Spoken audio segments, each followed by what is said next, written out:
जो अब हम लोग पढ़ने वाले हैं, ये है पूरा मेडिवल हिस्ट्री मध्यकालीन इतिहास। किंतु यहाँ पे ना हमें मध्यकालीन भारत का इतिहास पढ़ना है, ना कि मध्यकालीन विश्व का इतिहास। तथापि मध्यकालीन भारत को समझने के लिए विश्व के परिदृश्य को समझना भी आवश्यक है कि विश्व में किस प्रकार की घटनाएँ हो रही थी, जिसके की कारण भारत में इस तरीके से परिस्थिति का बदलाव आरंभ हुआ। किंतु उससे भी पहले जब हम जाने, उससे भी पहले हमें ये देखना होगा कि जो अब हम लोग का प्राचीन भारत था, उस प्राचीन भारत का विघटन कैसे हुआ और वो तो हम लोगों ने देख लिया था। किंतु यहाँ पे ये देखना होगा कि बाद में फिर कौन-कौन सा है, जैसे अभी हम लोगों ने एक चीज़ नहीं पढ़ा है, वो नहीं पढ़ा है ट्राइपार्टाइट स्ट्रगल अर्थात त्रिपक्षीय जो युद्ध हुआ था पाला, प्रतिहारा और राष्ट्रकूटा के बीच में।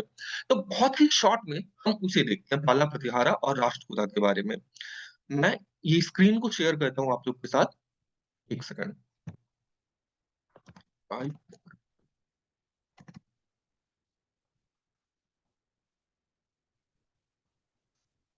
आप बताना स्क्रीन पे मैप शो हो रहा है कि नहीं?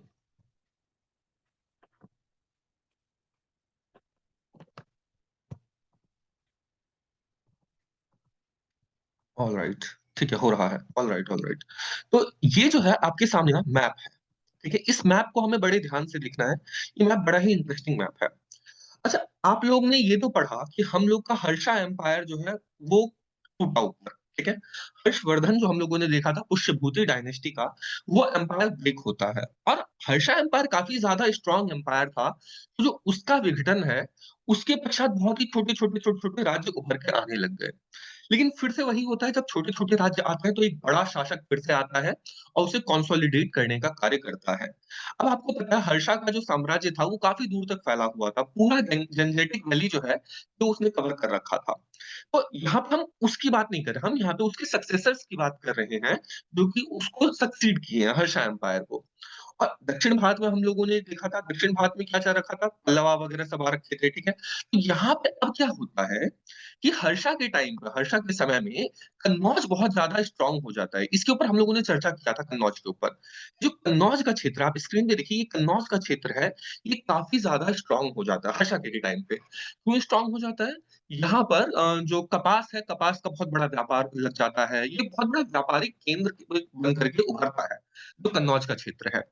साथ ही हर्षा जो है अपनी बहन के साथ, अब ये शायद आपको मैंने नहीं बताया था, हर्षा और उसकी बहन दोनों मिलकर के कन्नौज पे शासन कर रहे होते हैं। बेसिकली हर्षा की जो राजधानी होती है, ये होती है कहीं इस ओर, ये इधर आप देखो, यहाँ पे थानेश्वर नाम की जगह है, ठीक है? स्थानेश्वर जिसे कहते हैं, वो स्थानेश्वर नाम का जगह था, ठीक है? जो कि मॉडर्न डे हरियाणा में पड़ेगा आई गेस। तो वहाँ पे वो लोग शासन किया करते थे। किंतु फिर जो हर्षा था, हर्षा को लगा कि हम एक काम करते हैं, हमें कन्नौज तक शासन करना, वहाँ पे पहले अपनी बहन को रखा था कि बहन कंट्रोल कर रही थी। किंतु फिर क्या करता है हर्षा, कहता है कि हम दोनों मिलकर के यहाँ पे करते हैं, अपनी बहन को मदद करने के लिए वो ईस्ट साइड आया और कन्नौज पे उसका शासन होने लग गया। अब कन्नौज में बैठ कर के दोनों भाई-बहन मिलकर के शासन कर रहे थे, ठीक है? अब बात क्या है कि कन्नौज, अब जब भी कोई राजा अगर एक स्ट्रॉन्ग राजा है और वो एक वहाँ पे रह रहा है, तो वो जगह तो स्ट्रॉन्ग बनेगा ही। जैसे आज आप देख लीजिए कि यहाँ पे दिल्ली जो है काफ़ी ज़्यादा स्ट्रॉन्ग पॉइंट है। क्यों? क्योंकि यहाँ पे पार्लियामेंट हाउस है ना? सिंपल सी बात है। यहाँ पे सारे के सारे देश भर के जितने भी एमपीज़ हैं, वो सब यहाँ पे आ करके बैठते हैं। यहाँ पे उनका घर है, 10 जनपद है, यहाँ पे सब लोग का बंगला है, तो इस वजह से ये बहुत ज़्यादा डेवलप्ड एरिया है। दिल्ली में भी कौन-सा? तो जो 10 जनपद का एरिया है वो वाला, जो राष्ट्रपति भवन भवन के आस-पास का है वो वाला। ऐसे आप बिहार में जाइए, तो जहाँ पे नीतीश कुमार जी हैं, उनके आस-पास का जो घर है, जो उनका कॉन्स्टिट्यूएंसी है, वो आपको बाकी बिहार की अपेक्षा काफ़ी ज़्यादा स्ट्रॉन्ग मिलेगा। वहाँ पे आपको डेवलपमेंट मिलेगा। ठीक इसी प्रकार कन्नौज जो था काफ़ी ज़्यादा डेवलप हो गया। अब कमाल की बात ये होती है कि जो भी एरिया डेवलप हो जाता है ना, उसपे सबकी नज़र रहती है। जैसे अभी के टाइम पे मुंबई हो गया है, काफ़ी ज़्यादा एक हब हो चुका है पूरा पैसों का, ठीक है? वहाँ पे बहुत ज़्यादा इकोनॉमिक एक्टिविटीज़ होती है। तो जिसको देखो सबके सब मुंबई की तरफ जाना चाहते हैं या फिर बैंगलोर की तरफ जाना चाहते हैं, क्योंकि बैंगलोर जो आईटी सेल का हब हो चुका है। तो ठीक इसी प्रकार कन्नौज की ओर सब लोग जाना चाहते थे, ठीक है? अब इस चीज़ को आपको ध्यान रखना है। अब कन्नौज जाने के लिए ना यहाँ से 3 जो इम्पोर्टेंट रूलर्स हैं वो आ रहे हैं, ठीक है?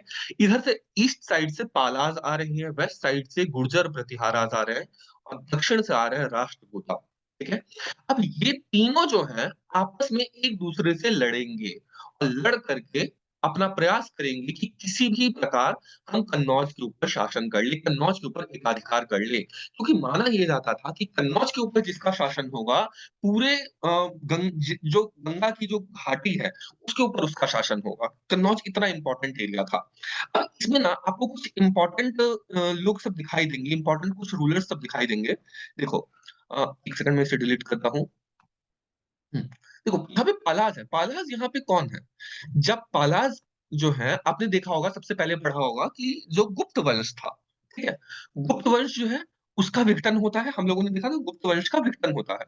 गुप्त वंश के बाद छोटी-छोटी डायनेस्टीज़ आती है और उसी डायनेस्टीज़ को आगे सक्सीड करता है पाला, ठीक है?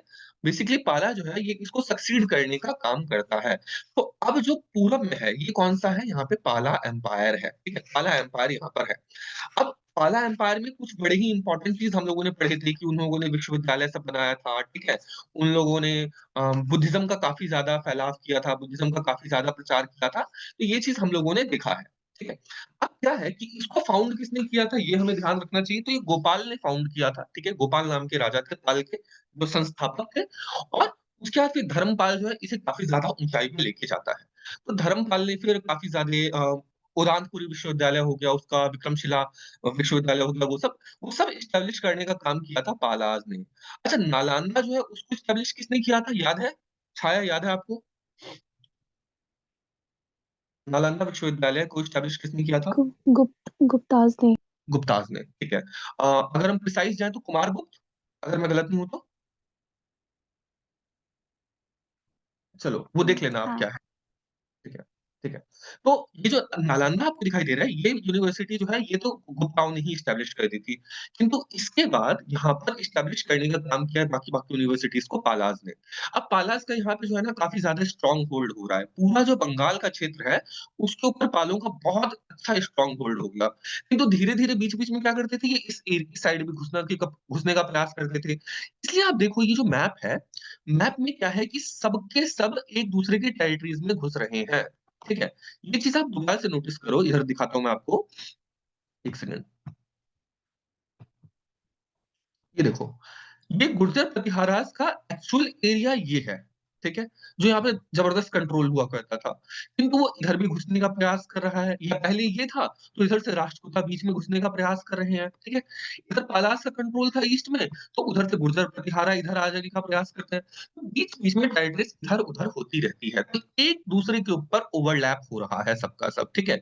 ये हम देख रहे हैं एक-दूसरे के ऊपर ओवरलैप हो रहा है और तीनों के तीनों जो है वो यहाँ पर आकर के ये एरिया देखो यहाँ पे तीनों का शासन है, ठीक है? यहाँ पे गुर्जर प्रतिहारा भी है, राष्ट्रकूटा भी है और पाला भी है, ठीक है? ये तीनों का तीनों का शासन है इस कन्नौज के एरिये के आस-पास। तो ये हमें समझ आ रहा है कि तीनों के तीनों इसके लिए लड़ रहे हैं। तो अब यहाँ पे और राजाओं को देखो और कुछ वंश जो है धीरे-धीरे राइज़ कर रहे थे, जैसे कि इधर देखो ये चंदेल है, ठीक है? ये चंदेल। अब मैंने चंदेलों की कहानी सुनाई थी महोबा वाली, याद है विद्यानंद? विद्यानंद याद है? चंदेलों की कहानी? नहीं याद है। मैंने सुना था अरे बड़े लड़ैया मोहबा वाले इनकी मार सही ना जाए, एक को मारे दुई मर जाए, तीजा खौफ खाए मर जाए। ऐसा, ये मैंने सुनाया था, ठीक है? ये कहा जाता था महोबा के लोगों के लिए कि महोबा जो है, ये बड़े ही ताकतवर हैं, ये सबको हरा देते थे, ठीक है? तो चंदेल वंश के अंदर ही आते थे, ये महोबा जो है चंदेल वंश के अंदर आते थे और महोबा उनकी राजधानी हुआ करती थी। तो उनके बारे में था कि मतलब ये बड़े ही लड़ने वाले होते हैं, एक को मारता है तो दूसरा अपने आप मर जाता है और तीसरा तो खौफ खा के मर जाता है, ऐसा होता है। तो चंदेल, अब यहाँ पे आप देखा पलाज़ है इधर, ठीक है? यहाँ पे चंदेलों का उदय हो रहा है, चंदेल जो है यूपी के महोबा के क्षेत्र में। यहाँ पे क्या है परमार, परमारों का यहाँ पे उदय हो रहा है देखो परमार। परमार ये अब जो चंदेल है, परमार ये सब राजपूत वंश है, ठीक है? और ये सब काफ़ी ज़्यादा स्ट्रॉन्ग होल्ड अपना गेन कर रहे हैं, ठीक है? ये चीज़ हमें देखना है। अब इधर देखो राष्ट्रकूट है इधर, राष्ट्रकूट से निकल करके यहाँ पे बीच में उनके चालुक्य आते हैं, ठीक है? चालुक्य राजवंश। अब ये जो चालुक्य हैं, यहाँ पे आपको चालुक्य 2 देखने को मिलेंगे। अभी के टाइम पे आपको चालुक्य दक्षिण में देखने को मिल रहा है और बाद में यही चालुक्य ना मतलब जब बाद में गुजरात के समय भी आपको चालुक्य देखने को मिलते हैं। आप कन्फ्यूज़ हो सकते हो कि ये चालुक्य इधर है थे तो उधर कैसे आ गए?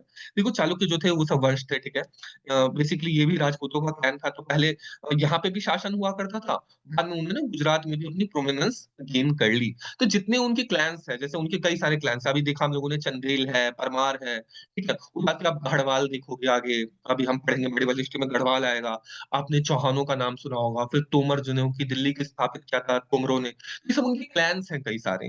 तो उसी क्लैन में चालुक्य लोग भी थे, तो चालुक्यों का शासन कभी इधर भी रहा, उधर भी रहा। जहाँ-जहाँ पे इन लोगों ने अपना टेरिटरीज़ एक्सपेंड किया, वहाँ-वहाँ पे इन लोग का रहा। ठीक है? तो इस मैप को आपको ध्यान से देखना है, ठीक है? तो अलग-अलग राजा जो है, ये सब अपना उठने का कोशिश कर रहे थे। किंतु चंदेल जो थे उस टाइम पे ये गुर्जर प्रतिहारा के अंदर थे। अब गुर्जर प्रतिहार जो है, ये काफ़ी सॉलिड एक निकल कर के आता है, बाद में एम्पायर क्रिएट होता है। आप देखो इसका कितना बड़ा क्षैतिज क्षैतिज विस्तार था। देखो पूरा एकदम नॉर्दर्न भारत को अगर किसी ने उस टाइम पे कवर किया था, तो वो थे गुर्जर प्रतिहारास, ठीक है? ये गुर्जर प्रतिहार थे। बहुत बड़े एम्पायर को उन लोगों ने कंट्रोल कर रखा था।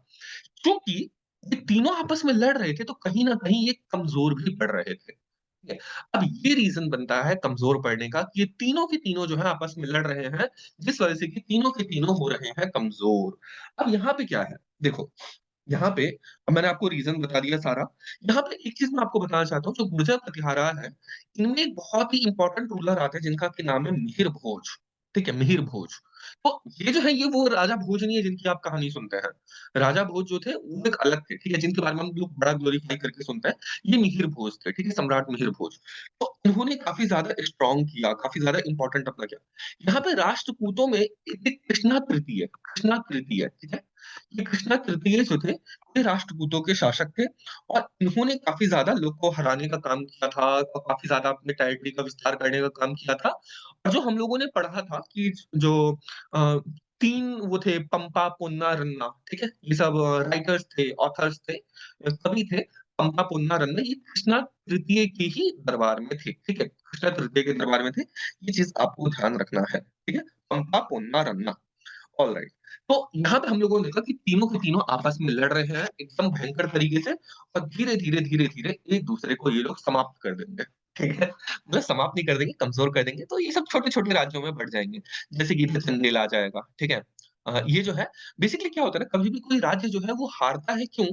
उसके जो सक्सेसर्स हैं ना, वो उसी के बीच में रहते हैं। जैसे ये चालुक्य आप दक्षिण में देखो, चालुक्य लोग अपने आप को अलग से एस्टेब्लिश करने लगेंगे, अपने आप को इंडिपेंडेंट घोषित कर देंगे, ठीक है? अभी ये सब क्या थे? राष्ट्रकूटों के अंदर में थे चालुक्य, किंतु फिर बाद में ये अपने आप को इंडिपेंडेंट घोषित कर देंगे। ठीक इसी प्रकार चंदेल जो है बाद में फिर से अपने आप को इंडिपेंडेंट घोषित कर देंगे। मालवा का शासक अपने आप को उज्जैन घोषित कर देंगे। परमार जो है परमार एक्चुअली में मालवा के ही शासक थे, ठीक है? तो परमार जो अपने आप को इंडिपेंडेंट घोषित कर देंगे। ठीक इसी प्रकार बाकी जितने भी छोटे-छोटे राजा थे, वो सब अपने आप को इंडिपेंडेंट घोषित करने लगेंगे, ठीक है? अब सिंपल सी बात है इंडिपेंडेंट क्यों घोषित ना करें? सिंपल सी बात है क्योंकि गुर्जर प्रतिहारा छोटे से इलाके से शुरू हुए, ठीक है? उन लोगों ने क्या हुआ छोटे-छोटे राजाओं को हरा करके उन्हें अपने अंदर करना शुरू किया था। तो पहले तो ये लोग इंडिपेंडेंट ही थे, बाद में कुछ टाइम के लिए इनके कंट्रोल में आए, तो बाद में फिर से इन्होंने अपने आप को इंडिपेंडेंट कर लिया। तो ये पूरा ट्रेट रहा है। आज भी आप देखो सब के सब कोशिश करते हैं कि हमारी ज़्यादा चले। सेंटर स्टेट का आप रिलेशन जब पढ़ोगे पॉलिटी में, तो उसमें देखने को मिलेगा कि जो सेंट्रल स्टेट है हमेशा हमेशा प्रयास करते हैं कि हमारी पावर ज़्यादा रहे। एक्चुअल में अपना जो देश है ये सेंट्रलाइज़्ड टेंडेंसीज़ में ज़्यादा है, किंतु यहाँ पे स्टेट हमारा प्रयास करते हैं कि स्टेट लिस्ट में सब्जेक्ट ज़्यादा से ज़्यादा आए और स्टेट के पास अधिक से अधिक कंट्रोल आए। तो हमेशा से ये होता है और हमेशा ये होता रहेगा।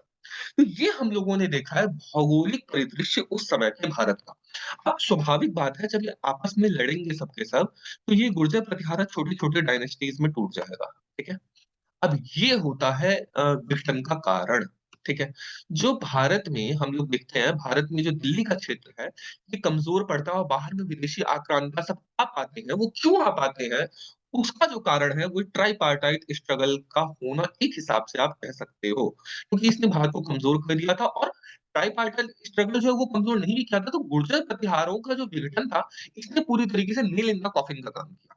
ठीक है? गुर्जर प्रतिहारों का समाप्त होना। अब गुर्जर प्रतिहार जब तक थे, तब तक हम लोग क्या है देखते हैं कि ये लोग विदेशी आक्रमणकारियों को बार-बार अच्छे से मारते थे, ठीक है? जो कोई भी आता था उन्हें मार-पीट करके भेजते थे ये लोग। तो गुर्जर प्रतिहार लोगों ने काफ़ी टाइम तक कंट्रोल किया।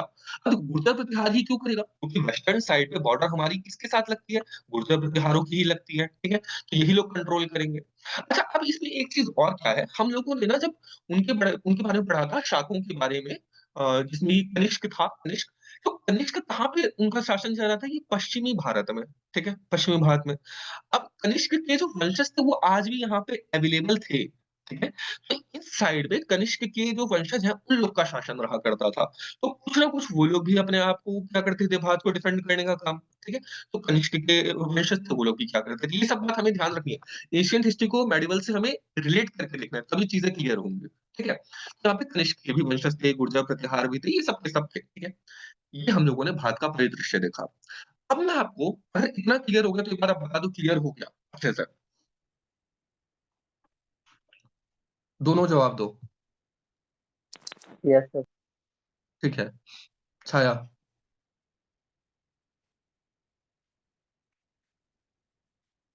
हाँ, ठीक है। अब अगर आपको ये समझ आ गया तो मैं आपको घुमाने ले चलता हूँ। थोड़ा मेरे साथ ना सब्र करना, ठीक है? मैं आपको घुमाने ले चलता हूँ रोमन एम्पायर में, ठीक है? अब आप पूछोगे क्यों? तो आपको सब पता चल जाएगा क्यों। ये आपको मैप दिखाई दे रहा है? Yes sir. ठीक है, ऑलराइट। हम अब रोमन एम्पायर को थोड़ा-सा देखने का प्रयास करेंगे। आप कहोगे क्यों देखने का प्रयास करेंगे? क्योंकि जब तक हम विश्व को नहीं समझेंगे ना, तब तक हमें भारत समझ में अच्छे से नहीं आएगा। कारण समझ ना आने का ये होगा कि जो भारत में जो परिस्थितियाँ बदलती है, उसके पीछे कहीं न कहीं कारण जो है, वो विदेश होता है। आज भी आप देख लो, जैसे कि अगर यूएसए में कुछ होता है, आर्थिक मंदी अगर यूरोप में आती है, तो भारत में भी आर्थिक मंदी आ जाती है। हम लोगों ने 2008 का क्राइसिस देखा था, ठीक है? तो ठीक इसी प्रकार उस समय भी यदि कुछ हो रहा था, तो भारत को उसका प्रभाव पड़ना स्वाभाविक है, ठीक है? यहाँ पे अब हम लोग थोड़ा रोमन एम्पायर को देखने का प्रयास करते हैं। ये है मेडिटेरेनियन सी। क्या है? मेडिटेरेनियन सी है, जो आप मैप में देखते हैं काफ़ी ज़्यादा इम्पोर्टेंट है, ठीक है? ये आप बहुत ज़्यादा इम्पोर्टेंट आपको पता होगा। ईस्ट साइड पे यदि आप देखो, इस साइड पे मेडिटेरेनियन की आपको बहुत सारे देश मिलते हैं, जिसमें कि पूरा जो मिडल ईस्ट आता है वो, ठीक है? जैसे कि हमारा सऊदी अरबिया हो गया, ओमान, टर्की वगैरह ये सब का सब जो हो गया, ये सब आता है। अच्छा, यहाँ पर आप एक चीज़ देखो, अभी पहले एक बार मैप समझने का प्रयास करो। ये जो एरिया है, ये सीरिया का एरिया है, सीरिया। जहाँ पे आज बार-बार जब भी जाता है, ये एर्दोगान यहाँ पर बम विस्फोट कर देता है, गिरा सॉरी एर्दोगान नहीं, ये बेंजामिन नेतन्याहू यहाँ पे बम विस्फोट कर देता है। अभी हाल-फिलहाल में भी वो जो है इज़राइल के जो प्राइम मिनिस्टर दोबारा से बेंजामिन नेतन्याहू, अभी दोबारा से बन गए अपने उधर के राष्ट्रपति, तो उन्होंने बनते ही इसके ऊपर फिर से बमबारी कर दी और इसको इसके पूरे एयरपोर्ट को तबाह कर दिया है। साथ में करंट अफेयर्स भी थोड़ा-थोड़ा आप लोग का होता जा रहा है, ठीक है?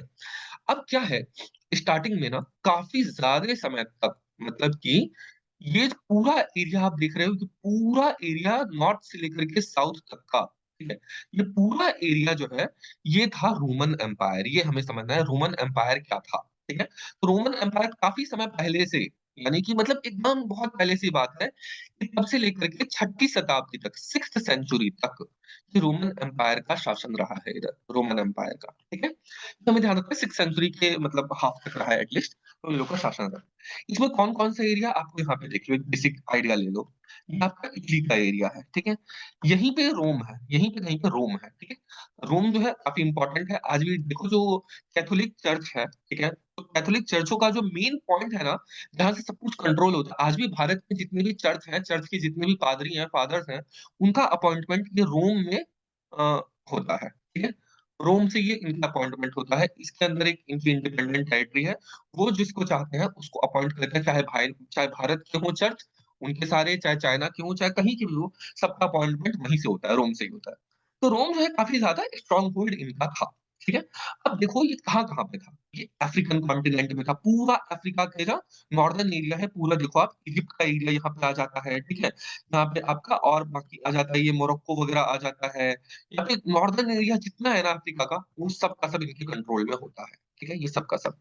ईस्टर्न साइड में देखो सीरिया हो गया, इधर फिर जॉर्डन वगैरह हो गए, ये सब का सब इसके कंट्रोल में आ जाता है, ठीक है? इधर देखो, ये सब धीरे-धीरे कभी बीच में ऐड होता है, कभी चला जाता है, ईस्टर्न साइड का आर्मेनिया वगैरह का, मेसोपोटामिया का, ये बीच-बीच में आता है, जाता है, ठीक है? किंतु जो पिंक वाला है, ये रेगुलरली उनके कंट्रोल में बहुत लंबे समय तक रहता है। नॉर्दर्न साइड में यदि आप देखो तो इस साइड का जो एरिया है, यहाँ पे क्या-क्या है, हमारा स्पेन है, पोर्चुगल है, ये सब एरिया जो है, ये सब उनके कंट्रोल में रहता है, ठीक है? ये फ्रांस का एरिया है, फ्रांस का एरिया उनके कंट्रोल में रहता है, ठीक है? ये इटली हम लोगों ने देखा। तो ये सब कुछ-कुछ जो एरियाज़ हैं, ये इनके कंट्रोल में रहते हैं। फिर यहाँ पे छोटे-छोटे आज के समय में यूरोपियन कंट्रीज़ हैं, वो सब का सब इनके कंट्रोल में रहता है। ये जो एरिया आपको दिख रहा है इधर, ये ग्रीस कहलाता है, ग्रीस। ये वही ग्रीस है जहाँ पे कि बहुत ज़्यादा लिटरेरी वर्क होता है। मतलब बेसिकली अगर आप कहोगे ना कि यूरोप का दिमाग, ब्रेन ऑफ यूरोप, तो ग्रीस है, ठीक है? ग्रीस है यहाँ पर बेसिकली पहले ग्रीस जो है सबसे ज़्यादा डिफिकल्ट था इन लोग को क्रिश्चियनिटी अपनाना क्योंकि ये सब के सब थे बुत परस्त बेसिकली ये सब के सब मूर्ति पूजक हुआ करते थे। तो ये लोग काफ़ी ज़्यादा इंटेलिजेंट हुआ करते थे, इसका गढ़ हुआ करता था। अब देखो जितने भी इम्पोर्टेंट फिलॉसफर्स आपको दिखे हैं चाहे सोक्रात वगैरह हो गया या और कोई हो गया, एरिस्टोटल, वो सब के सब उनका संबंध ग्रीस से ही कहीं न कहीं रहा है, ठीक है? तो ग्रीस से ऑलमोस्ट सबका संबंध रहा है, तो काफ़ी ज़्यादा इम्पोर्टेंट इंटेलेक्चुअल हब रहा है। धीरे-धीरे करके ये लोग यहाँ पर भी आक्रमण करते हैं, इन लोग को भी कन्वर्ट करना शुरू करते हैं। ये अलग कहानी है, अभी यहाँ पे हमें उसकी आवश्यकता नहीं है, ठीक है? हम लोगों ने देखा कि पूरा ये इधर का एरिया हम लोगों ने देखा कि ये रोमन एम्पायर के अंदर में आ जाता है। किंतु इनके साथ एक समस्या थी। समस्या क्या थी? जैसे हर राज्य के साथ होता है कि अटैक होता है विदेशी आक्रमणकारियों का, ठीक है? भारत में हम लोगों ने देखा कि शाकों का, हूणों का, इन लोग का अटैक हुआ था, ठीक है? बाद में हम लोगों ने देखा कि जो मेडिवल हिस्ट्री के टाइम में इधर खिलजियों का आक्रमण, उसके बाद अफ़गानों का आक्रमण, तुर्कों का आक्रमण, ये सब आक्रमण होता है। तो ठीक इसी प्रकार इनका भी आक्रमण होता है, इनके ऊपर भी। किसका आक्रमण होता है? देखो, ये नॉर्थ साइड जो है ना, इधर का नॉर्थ साइड, ये इधर यहाँ पर ना 2 इम्पोर्टेंट ट्राइब्स रहा करती थी, ठीक है? छोटे-छोटे जनजाति लोग सब रहा करते थे। यहाँ पे इस एरिया में इधर कुछ-कुछ ट्राइब्स रहा करते थे। जैसे यहाँ पे जर्मैनिक लोग रहा करते थे। अब आप समझ गए होंगे जर्मैनिक कौन? जर्मैनिक का मतलब है जर्मनी के लोग, सिंपल सी बात है। तो जर्मैनिक ट्राइब। दूसरे रखा रहा करते थे स्लाव, SLAV स्लाव। ये स्लाव मतलब स्लेव नहीं है। स्लेव मतलब होता है गुलाम, ये स्लाव है। ठीक है? स्लाव है। तो स्लाव और जर्मनी वाले जर्मैनिक जो लोग हैं, ये लोग सब बार-बार इनके ऊपर आक्रमण करने लगे। कॉन्टिन्यूअस यहाँ पे आक्रमण होने लगे। कॉन्टिन्यूअस आक्रमण हो रहा है इन लोग का। ठीक है, बाहर से ना लगातार ये लोग आक्रमण करने लग गए हैं। अब ये लोग आक्रमण क्यों कर रहे हो? आपका पूछना का मतलब होगा कि क्यों आक्रमण कर रहे हैं? और ये स्लाव कौन थे? देखो जो रशिया के लोग थे ना, उन्हें स्लाव कहा जाता था। ये नॉर्दर्न यूरोप के साइड वाले लोग जो थे, इन्हें स्लाव कहते थे, ठीक है? और जर्मनी वाले जर्मैनिक हुआ करते थे। अब ये आक्रमण क्यों क्या करते थे? देखो इसके कुछ रीज़न है। सबसे पहले आप ये देखो कि ये हम लोग का इंडिया कहीं पे इस लेवल पे है, ठीक है? इंडिया कहीं इस लेवल के आस-पास है, ठीक है? ये जो मैप दिखाई दे रहा है, इस लेवल के आस-पास कहीं पे इंडिया है, ठीक है? किंतु भारत में भी कितनी ठंड पड़ती है, आप देख लो दिल्ली में कितनी ठंड पड़ रही है, आप लोग दिल्ली, हरियाणा में रह रहे हो, कितनी ठंड पड़ती है। तो उस समय सोचो कि यहाँ पे नॉर्दर्न साइड में कितनी अधिक ठंड पड़ती होगी, आज भी इस साइड कितनी ठंड पड़ती होगी। तो एक रीज़न वो था कि ठंड से बचने के लिए अब ठंड नहीं होगी तो ठंड होगी वहाँ पे तो क्या होगा, वेजिटेशन वहाँ पे उतनी अच्छी नहीं होगी, खेती उतनी अच्छी नहीं होगी। तो ऑब्वियसली ये सब रीज़न हमें समझ आते हैं, तो उन सब की खोज में वो लोग सब दक्षिण की ओर आना चाहते थे। क्योंकि दक्षिण में कहीं न कहीं इन लोग को मिलता था क्या, एक अच्छा क्लाइमेट, एक अच्छा कल्टीवेशन का माहौल, एक अच्छी सिविलाइज़्ड सोसाइटी, ये सब प्रॉपर यहाँ पे सिविलाइज़ेशन चला करती थी। दूसरा इन लोग के पास पैसा भी खूब था। अब देखो ये कई सौ साल तक इन लोगों ने शासन किया है, तो स्वाभाविक बात है ये बहुत ज़्यादा इन लोग के पास पैसा होगा। ठीक है? ये हम लोग को समझ में आ रहा है क्यों होगा पैसा इन लोग के पास। अच्छा इसमें एक कारण और है पैसा होने का, क्या है? ये देखो ये अफ्रीका है, ठीक है? ये अफ्रीका का एरिया है। आपको पता होगा कि अफ्रीका में ना बहुत सारा गोल्ड का खजाना है, सोने का खजाना है। आज आप इलॉन मस्क को जानते हो, इलॉन मस्क जो है इसके पिता, इसके पापा ये अफ्रीका में ही काम किया करते थे और इनके पास एक हीरे का खदान था, ठीक है? तो अफ्रीका ना माइन्स का भंडार है। वहाँ पे सोने का बहुत ज़्यादा बड़े-बड़े खदान मिलते हैं, वहाँ पे आपको हीरे के खदान मिलते हैं। तो पूरी दुनिया भर में अगर कहीं से सोना अगर जाता था, तो अफ्रीका से ही जाया करता था। अब आप पूछोगे कि भारत इतने स्ट्रॉन्ग कैसे था? क्या भारत के पास सोना नहीं मिलता था? देखो, भारत के पास जो आप कोलार गोल्ड फील्ड है, केजीएफ की बात हम लोग कर रहे थे, वहाँ पे सोना मिलता है। किंतु भारत में भी जो मैक्सिमम जो हम लोग के पास सोना आया है, वो आया है अफ्रीका से। अफ्रीका से कैसे आया है? एक तो डायरेक्ट रिलेशन था हमारा अफ्रीका के साथ।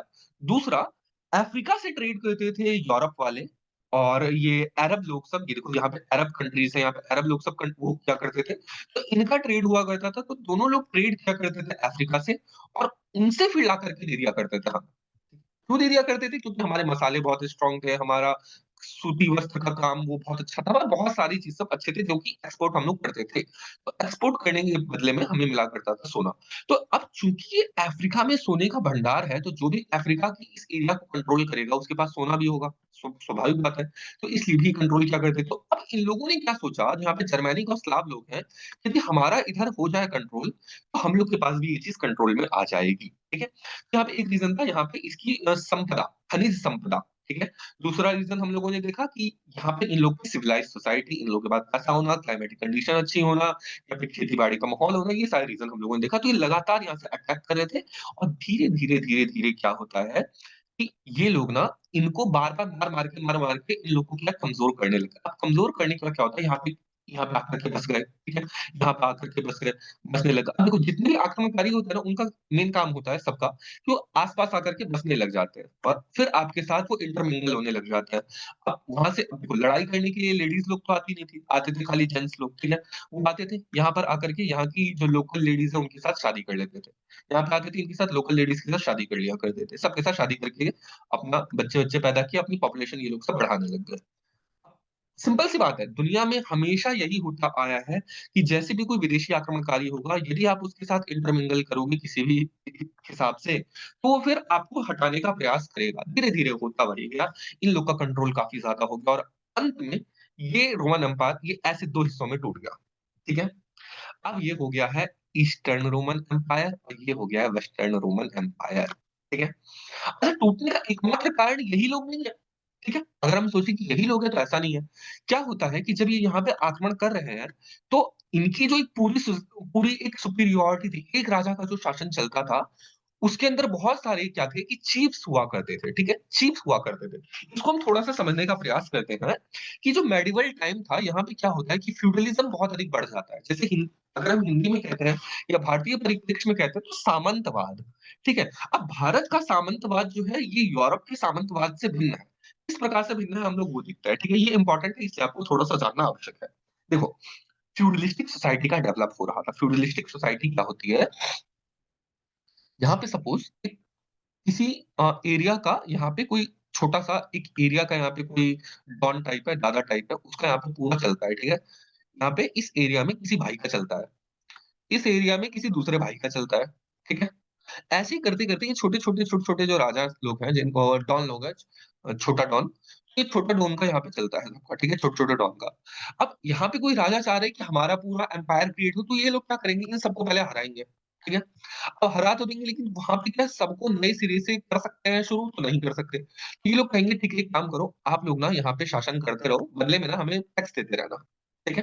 टैक्स देते रहना और यहाँ पे आप लोग अपने अकॉर्डिंग चलाते रहो। जब हमें ज़रूरत पड़ेगी आर्मी की तो आप अपनी आर्मी हमें भेज देना हमारी हेल्प के लिए। यहाँ पे आप जितना भी पैसा टैक्स कलेक्ट करोगे उसमें से टैक्स का कुछ हिस्सा आप हमें दे देना, आर्मी देते रहना। बस यहाँ पे आप शासन करते रहो अपने-अपने रिस्पेक्टिव एरिया में। ठीक है? रिस्पेक्टिव एरिया में आप अपना करते रहो, करते रहो, करते रहो। तो ये होता है फ्यूडलिस्टिक सोसाइटी। ये हम लोगों ने एक कारण देखा था गुप्ता साम्राज्य में भी कि वहाँ पे भी फ्यूडलिस्टिक सोसाइटी का राइज़ होता है और इसी कारण से जो हम लोग देखते हैं राजपूतों का उदय या फिर दक्षिण में और छोटे-छोटे राज्यों राज्यों का उदय, ये फ्यूडलिस्टिक सोसाइटी की वजह से ही। अच्छा मेरे मस्तिष्क में एक प्रश्न आ रहा था जो छूट गया था। ये बताओ हम लोगों ने सबसे पहले मौर्यों का जो पूरा एडमिनिस्ट्रेटिव स्ट्रक्चर था हम लोगों ने वो देखा। उससे पहले वैदिक सिविलाइजेशन में भी इनफैक्ट थोड़ा बहुत देखने का प्रयास किया था, हालाँकि उसके बारे में अधिक नहीं मिलता, किंतु फिर भी हम लोगों ने देखने का प्रयास किया था। उसके बाद फिर आते हैं तो गुप्ता साम्राज्य में भी हम लोगों ने उनके एडमिनिस्ट्रेटिव स्ट्रक्चर को देखने का प्रयास किया था। किंतु हम लोगों ने हर्षा के टाइम पे नहीं किया, ठीक है? हर्षा के टाइम पे क्यों नहीं किया आप मुझे ये बताओगे, ठीक है? दक्षिण भारत में हम लोगों ने चोलों वगैरह का देखने का कोशिश की लेकिन राष्ट्रकूटों का इतना बड़ा एम्पायर था हम लोगों ने उसको नहीं देखा। पालों का नहीं देखा, प्रतिहारों का नहीं देखा, ठीक है? गुर्जर प्रतिहारों का नहीं देखा तो इसका कारण क्या? हम लोगों ने उनकी एडमिनिस्ट्रेटिव स्ट्रक्चर को क्यों नहीं देखा? आप दोनों उत्तर दो। उत्तर दो।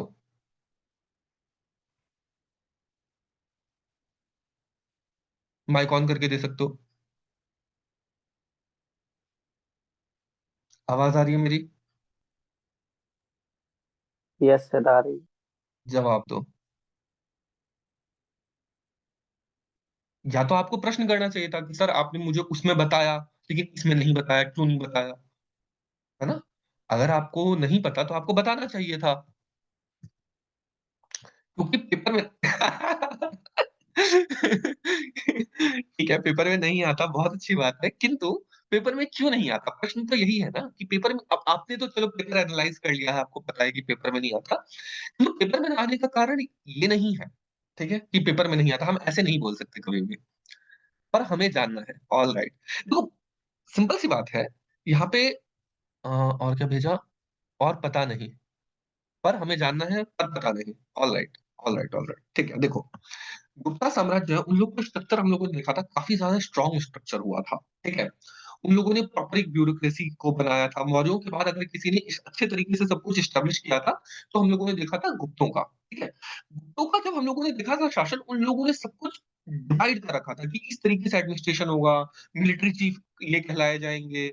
हम लोगों ने देखा था बहुत सारे कांसेप्ट कि गाँव के लोग को ये कहेंगे, गाँव के ऊपर जो हम लोग के डिस्ट्रिक्ट में होंगे, उन सबको ये कहेंगे। उन लोगों ने प्रॉपर एक ब्यूरोक्रेसी का स्ट्रक्चर तैयार करके दे दिया था।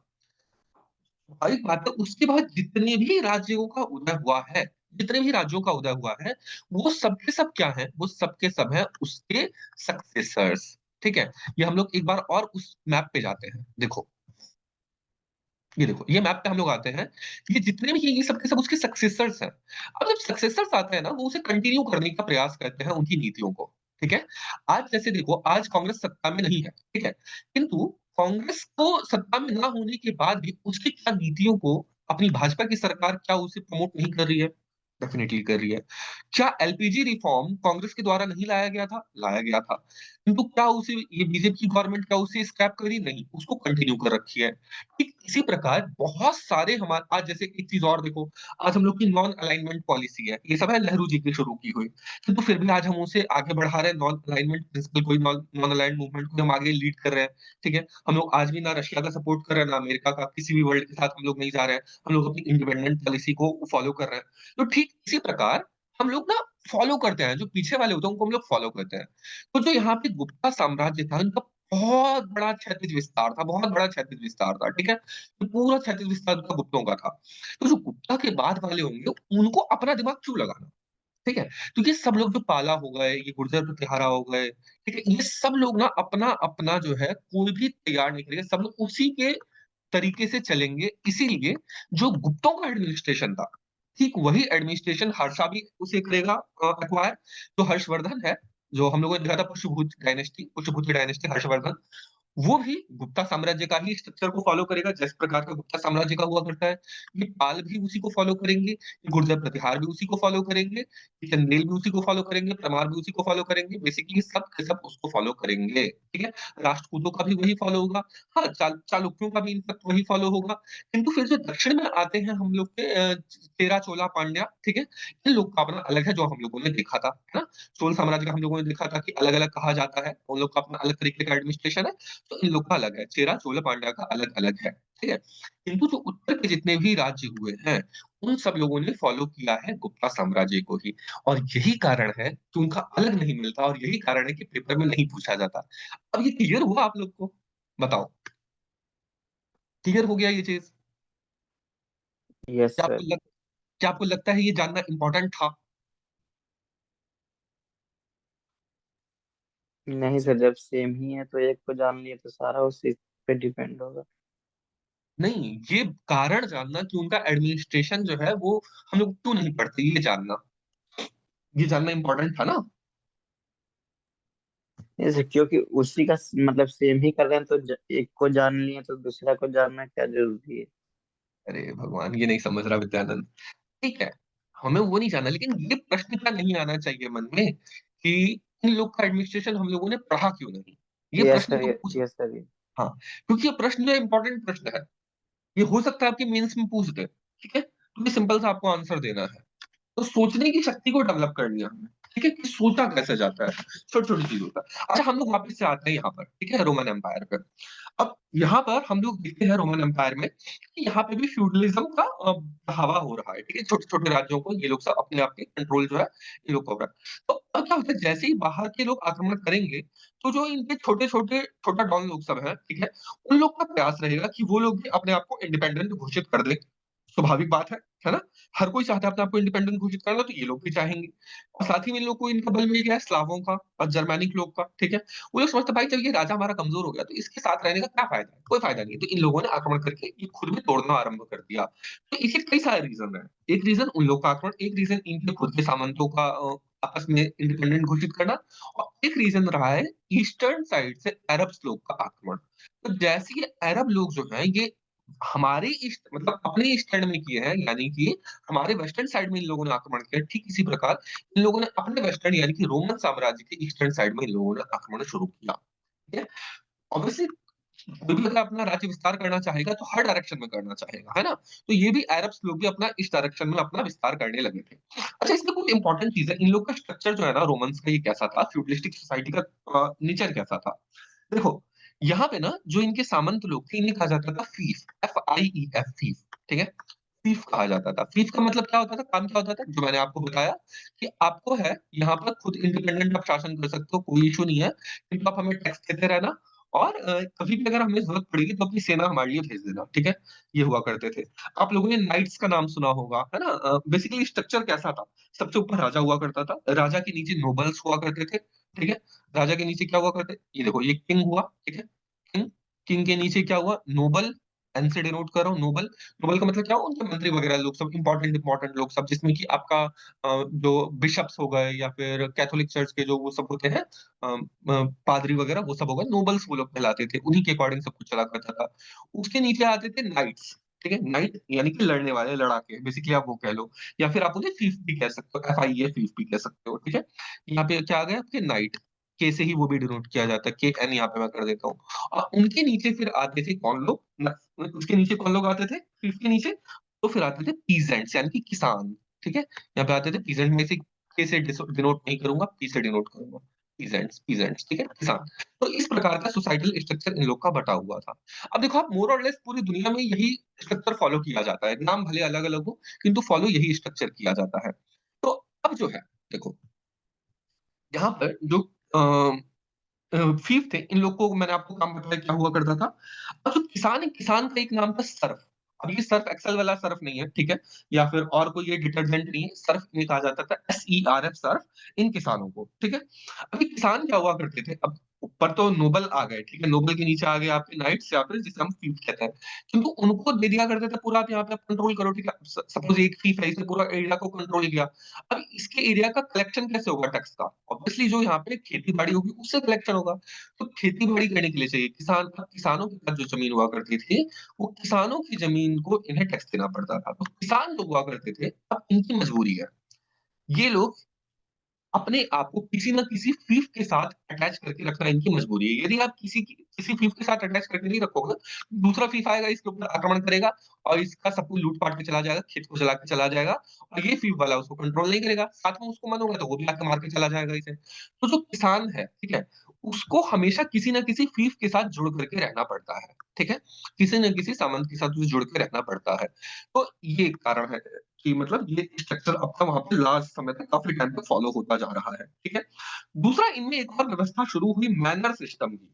मैनर सिस्टम क्या होता है कि मतलब जी हुजूरी करना, जी हाँ सर, मैनर आपका मैं फ़ॉलो करूँगा, जैसा आप कहोगे, जी माय बाप, जी माय बाप। कुछ भी अगर आया ऐसा आदमी लड़ा का तो उसके सामने पूरा साष्टांग दंडवत जिसे करना रहता है, वो वाला सिस्टम शुरू हुआ जिसे कहते हैं मैनर सिस्टम। अब मैनर सिस्टम में वही चीज़ हुआ। अब इसमें एक और चीज़ क्या होता है मैनर सिस्टम में, अब सपोज़ कि यहाँ पे एक राजा है, ठीक है? सपोज़ ये एक इतने बड़े का कोई राजा है इम्पोर्टेंट, ठीक है? यहाँ पर किसान है, सब के सब किसान क्या होगा, अब राजा का सपोज़ ये पैलेस है, ठीक है? ये पैलेस है।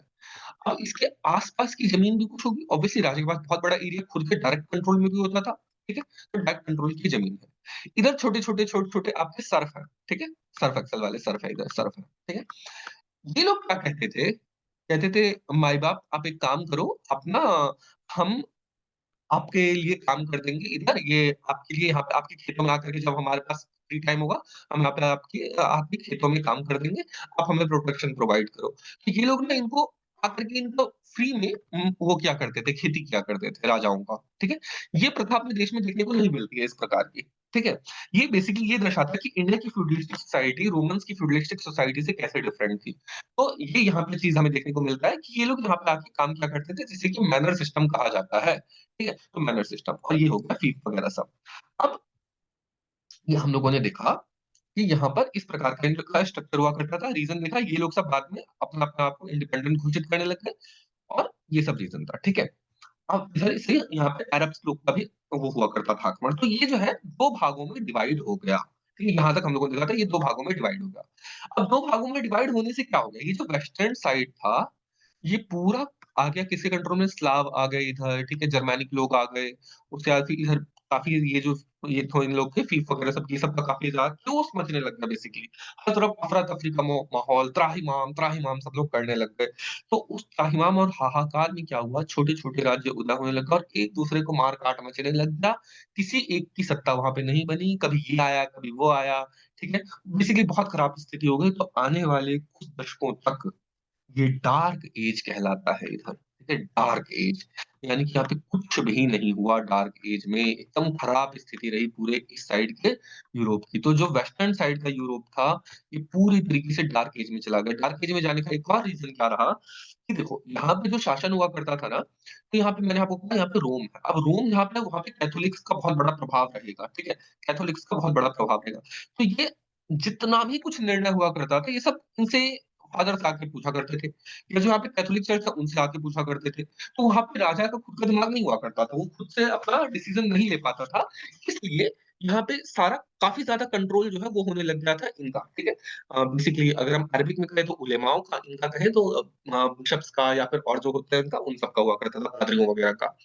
तो अब ये एक और रीज़न था कि जो यहाँ के इनके फिएफ थे, वो इनसे नाराज़ थे अपने राजा से। कहते थे, "आप हमसे राय लेते नहीं हो, आप इनसे जाकर के राय क्यों लेते हो? ये है कौन? इन्हें किस बात की नॉलेज है देश चलाने की? इनके पास तो चलो धर्म की नॉलेज होगी, पर देश को चलाने की क्या नॉलेज है?" किंतु राजा उनसे हेल्प लिया करता था। तो इस वजह से फिएफ लोग भी इससे नाराज़ थे, एक कारण ये भी था, तो इस वजह से भी अपने आप को इंडिपेंडेंट घोषित करने लग गए। बेसिकली बहुत सारे रीज़न होते हैं किसी भी एक घटना के होने में, तो एक रीज़न हम लोगों ने ये और देखा। अब ये डार्क एज रहा। डार्क एज जो है कि 12वीं से 14वीं शताब्दी तक भयंकर रहा है डार्क एज, ठीक है? 12वीं से 14वीं शताब्दी तक भयंकर डार्क एज रहा है। उससे पहले भी डार्क एज ही आ गया था, ठीक है? यहाँ पे 6ठी शताब्दी के बाद ही ये टूटना शुरू हो गया था, तो काफ़ी समय तक ये डार्क एज रहा है। अच्छा, ये 12वीं-14वीं शताब्दी में एरिया थोड़ा ठीक होने लग गया, सॉरी यहाँ पे एरिया थोड़ा ठीक होने लग गया। यहाँ पे उससे पहले का डार्क एज था, तो ये बेसिकली कई सौ साल तक मतलब 7 से लेकर के 10th सेंचुरी, 11th सेंचुरी तक एटलीस्ट जो है ये डार्क एज चला है, जहाँ भी कुछ भी ऐसा बड़ा नहीं हुआ है। इसके बाद क्या होता है जब 12वीं से 14वीं शताब्दी में के आस-पास यहाँ पे ग्रीस में वापस से कुछ यूनिवर्सिटीज़ का उदय होता है। इससे पहले क्या होता है आपको वो सब उतना नहीं पढ़ना कि क्रिश्चियन क्रूसेड्स आते हैं, ठीक है? क्रिश्चियन क्रूसेड आकर के सबको कहते हैं कन्वर्ट हो जाओ, तो उस चक्कर में यहाँ पर आकर ग्रीस में जितने बड़े-बड़े यूनिवर्सिटी थे, सबको जला देते हैं, पूरा तबाह कर देते हैं। जो हम लोग बख्तियार खिलजी के केस में देखते हैं भारत में, ठीक उसी प्रकार अंग्रेज़ों ने अंग्रेज़ तो नहीं कहेंगे बेसिकली इसे, जो क्रिश्चियंस लोग थे उन लोगों ने सेम काम किया था यूनिवर्सिटी को बुरी तरीके से जला देना, सारी किताबों को बर्बाद कर देना, तो पूरा ग्रीस को तबाह कर दिया था, पूरा इंटेलेक्चुअल हब को इन लोगों ने तबाह कर दिया था। तो एक डार्क एज का होने का वो भी रीज़न था, ठीक है? क्रिश्चियन क्रूसेड्स का आना और अपना मिशनरी ज़ील को दिखाना। तो दोबारा से राइज़ होता है यूनिवर्सिटी पडुआ में, PADUA पडुआ। पडुआ में वो उसका राइज़ होता है अपने इसका यूनिवर्सिटीज़ का पडुआ। पढ़ने वाले लोग थे तो पढ़ुआ लोग सब, पढ़ुआ बाबू, ठीक है? पढ़ुआ बाबू। तो पडुआ में होता है। फिर मिलान मिलान इटली में है, इटली में एक वो होता है आपका यूनिवर्सिटी का राइज़, ठीक है? तो पडुआ में, मिलान में यहाँ पे यूनिवर्सिटी सब राइज़ करती है जिसके के बाद दोबारा से यूरोप खड़ा होने लगता है, ठीक है? तो ये हम लोगों ने देखा कि ये स्थिति थी वेस्ट की। अच्छा अब ईस्टर्न यूरोप के बारे में थोड़ा बात कर लेते हैं। ईस्टर्न यूरोप को कहा जाने लगा बाइज़ेंटाइन एम्पायर। आप लोगों ने नाम सुना होगा बाइज़ेंटाइन एम्पायर, ठीक है? अब बाइज़ेंटाइन एम्पायर जो है, ये इसमें एक खास बात क्या थी कि ये ना इनके चर्च को नहीं मानते थे। ठीक है? इन लोग का ग्रीक का अपना चर्च बना, ठीक है? ग्रीक ऑर्थोडॉक्स चर्च बना। अब स्वाभाविक बात है जो इंटेलेक्चुअल गढ़ होगा ना, वहाँ पे सब कुछ अपने अकॉर्डिंग ही वो लोग चलाएँगे, वहाँ पे उनकी कोई चीज़ नहीं चलेगी। अब ग्रीस मैसिडोनिया का जो ये एरिया है, ये अपने आप में काफ़ी इंटेलेक्चुअल हब था, तो यहाँ पे क्या होता है कि इन लोगों ने भले क्रिश्चियनिटी को अपना लिया, किंतु यहाँ पे अपने तरीके का इन लोगों ने क्रिश्चियनिटी को अपनाया। डिफरेंट टाइप ऑफ क्रिश्चियन उन लोगों ने इनकी सत्ता को उतनी प्रधानता नहीं दी। ठीक है? इनकी सागौती प्रधानता नहीं दी गई। तो ये इंपॉर्टेंट चीज़ आपको ध्यान रखना है कि बाइज़ेंटाइन एम्पायर वाले जो हैं, उस चर्च को ना मानने की बजाय इस चर्च को मान रहे हैं, इस चर्च को फॉलो कर रहे हैं। अब यहाँ पे क्या है, यहाँ पे जो पावर का जो डिसोल्यूशन है, ये भी उतना नहीं है। बेसिकली यहाँ पे जो पादरी लोग हैं, इन लोगों ने अपने आप को बहुत ज़्यादा असर्ट नहीं किया, कहा जो कि आप अपना शासन अलग करो, धर्म एक तरफ और शासन एक तरफ। हाँ, दोनों को कॉम्बिनेशन से ही चलेगा, किंतु यहाँ पर उतना ज़्यादा इंटरफेरेंस नहीं होगा। जैसे इंडिया की केस में हुआ करता था कि धर्म और वो साथ के साथ चला करते थे, किंतु धर्म पूरी तरीके से कंट्रोल नहीं करता था। जैसे देखो सिंपल सी बात है, चाणक्य जो थे उन्होंने अर्थशास्त्र लिखा। अर्थशास्त्र में क्या है, उन्होंने धर्म सम्मत लिखा है, किंतु धर्म से कई स्थानों पर उनकी मत में भिन्नता भी दिखाई देती है अर्थशास्त्र में। और अपने शास्त्रों में ये दिया गया है ऑर्डर कि जो राजा है, राजा को अपने राजनीति शास्त्र के अकॉर्डिंग चलाना है पूरे राज्य को। हाँ, राजनीति शास्त्र धर्म के अकॉर्डिंग होना चाहिए, किंतु बहुत ज़्यादा कंट्रोल यहाँ पे हमारे जो सन्यासी लोग हैं, साधु संत लोग हैं, उनका कंट्रोल डायरेक्ट कंट्रोल नहीं रहता था। तो ठीक वही चीज़ यहाँ पे ग्रीस में भी फॉलो हो रहा था और बाइज़ेंटाइन एम्पायर में भी वो चीज़ फॉलो हो रहा था। ठीक है? तो अब यहाँ पे बाइज़ेंटाइन एम्पायर हम लोगों ने देखा। अब देखो बाइज़ेंटाइन एम्पायर की जो राजधानी है वो कहाँ है? आपको ये एरिया दिखाई दे रहा है? ये एरिया दिखाई दे रहा है? आप मुझे बता सकते हो ये एरिया कौन-सा है? ध्यान है कुछ? बोलो।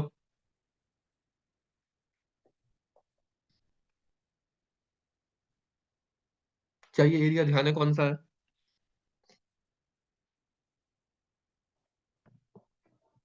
वर्ल्ड मैप देखा होगा आप लोगों ने, कुछ आइडिया होगा? मॉडर्न डे का क्या है ये? छाया? ब्लैक सी का कनेक्टिंग डॉट। ब्लैक सी के नीचे जो मैंने मार्क किया, एक सेकंड मैं दूसरे कलर से मार्क कर देता हूँ। एक सेकंड। ये देखो, ये एरिया जो मैं कह रहा हूँ, ये एरिया दिख रहा है ब्लैक सी के आस-पास वाला? ये एरिया कौन-सा है? टर्की से रिलेटेड, टर्की वाला एरिया। एग्ज़ैक्टली ये टर्की का एरिया है, ठीक है? बेसिकली अब हमें उसे टर्की नहीं कहना, अब हमें उसे तुर्कीए कहना है, नहीं तो वो लोग नाराज़ हो जाएँगे, ठीक है? तो ये बेसिकली ये उनकी कैपिटल है, जो मैं ये इस एरिया को पॉइंट कर रहा हूँ, ये इस्तांबुल है, ठीक है? ये इस्तांबुल है। टर्की जो है 2 भागों में है, एशिया में भी आता है टर्की और यूरोप में भी आता है और इनफैक्ट उसकी जो राजधानी इस्तांबुल है, वो भी एशिया में भी आती है, यूरोप में भी आती है। तो वो इस्तांबुल है मेन पॉइंट, यूरोप को एशिया से कनेक्ट करने वाला। तो इसको इस्तांबुल को पहले कहा जाता था कॉन्स्टेंटिनोपल कहा जाता था।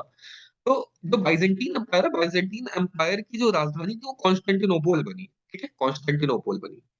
अब यहाँ पे ना कुछ इम्पोर्टेंट चीज़ ध्यान देना है। पहली बात, ये जो ये एरिया है, आपको लगेगा ये मुस्लिम एरिया है, नहीं ये क्रिश्चियन एरिया है, ये सब के सब क्रिश्चियन ही लोग थे। ये पूरा अफ्रीका का ये जितना हमें देखने को मिलता है, सब के सब ये पूरा बाइज़ेंटाइन एम्पायर ना क्रिश्चियन एम्पायर था, ठीक है? तो यहाँ पे जो टर्की वाला एरिया है, ये सब भी क्रिश्चियन लोग ही होंगे, ठीक है?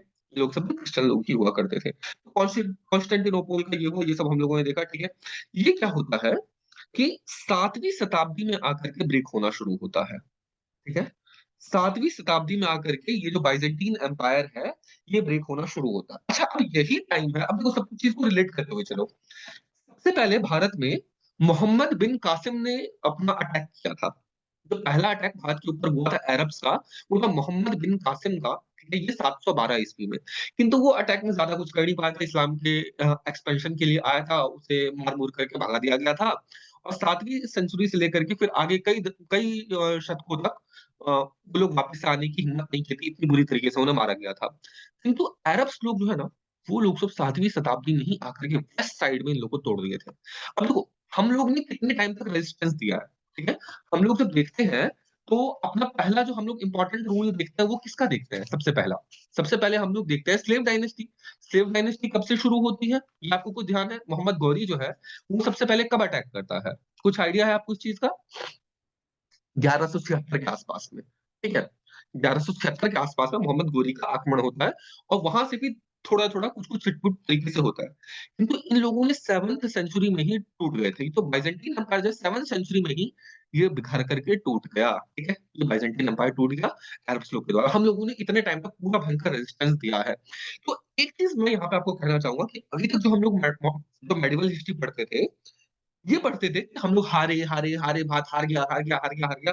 लेकिन अब जब आप पढ़ोगे ना, जब आपको सब कुछ आइडिया होगा, तो आपको लगेगा नहीं, भारत जो है इसे दूसरे पर्सपेक्टिव से हम लोग पढ़ रहे हैं, ना कि जहाँ पे कि भारत ने बहुत अच्छा रेजिस्टेंस दिया था, ठीक है? तो पढ़ने का तरीका बदलना है। मेडिवल हिस्ट्री में हम लोग जो है काफ़ी ज़्यादा स्ट्रॉन्ग रहे थे, ठीक है, आक्रमण हुआ, उन लोगों ने हमारे ऊपर शासन किया, किंतु वो ग्लोरियस उनका हिस्ट्री नहीं रहा है भयंकर, ठीक है? वो हम लोग उस तरीके से पढ़ेंगे, जो कि एक्चुअल में सच्चाई भी है, किंतु हमें पढ़ाया नहीं जाता उस तरीके से। ऑलराइट। तो यहाँ पे हम लोगों ने एक तो सबसे पहले देखा ये 7th सेंचुरी में ही टूट करके बिखर गया, हम लोग 12th सेंचुरी में आकर के उनका इनिशियल आक्रमण होता है। ठीक है? इनिशियल आक्रमण उन लोग का हम उसे झेल पाए। उससे पहले तो 7वीं जो 712 ईस्वी में जब उसने किया था कासिम ने, उसको तो हम लोगों ने इतनी बुरी तरीके से मार के भगाया था, कि उसके बाद फिर वो दोबारा से साहस नहीं कर पाए थे भारत की ओर वापस आने का। ठीक है? तो इतनी बुरी तरीके से उन्हें मार के भगाया गया था। अब यहाँ पर क्या होता है, बाइज़ेंटाइन एम्पायर टूट गया, ठीक है? अब जब बाइज़ेंटाइन एम्पायर टूट जाएगा तो क्या होगा? अब देखो इसमें ना कुछ इम्पोर्टेंट चीज़ आपको मैं बताता हूँ। 1 सेकंड। हुँ, ये देखो ये इस तरीके से मैप है। ये वेस्टर्न रोमन एम्पायर और ईस्टर्न रोमन एम्पायर ये आपको दिख रहा होगा, ठीक है? तो ये जो है, ये हमारा बाइज़ेंटाइन एम्पायर कहलाया, ये जो पर्पल कलर में है आपका ये, ठीक है? ये मैंने आपके लिए मैप ढूँढ के रखा था। अ, एक और मैप मैं ज़रा सर्च करता हूँ, ठीक है?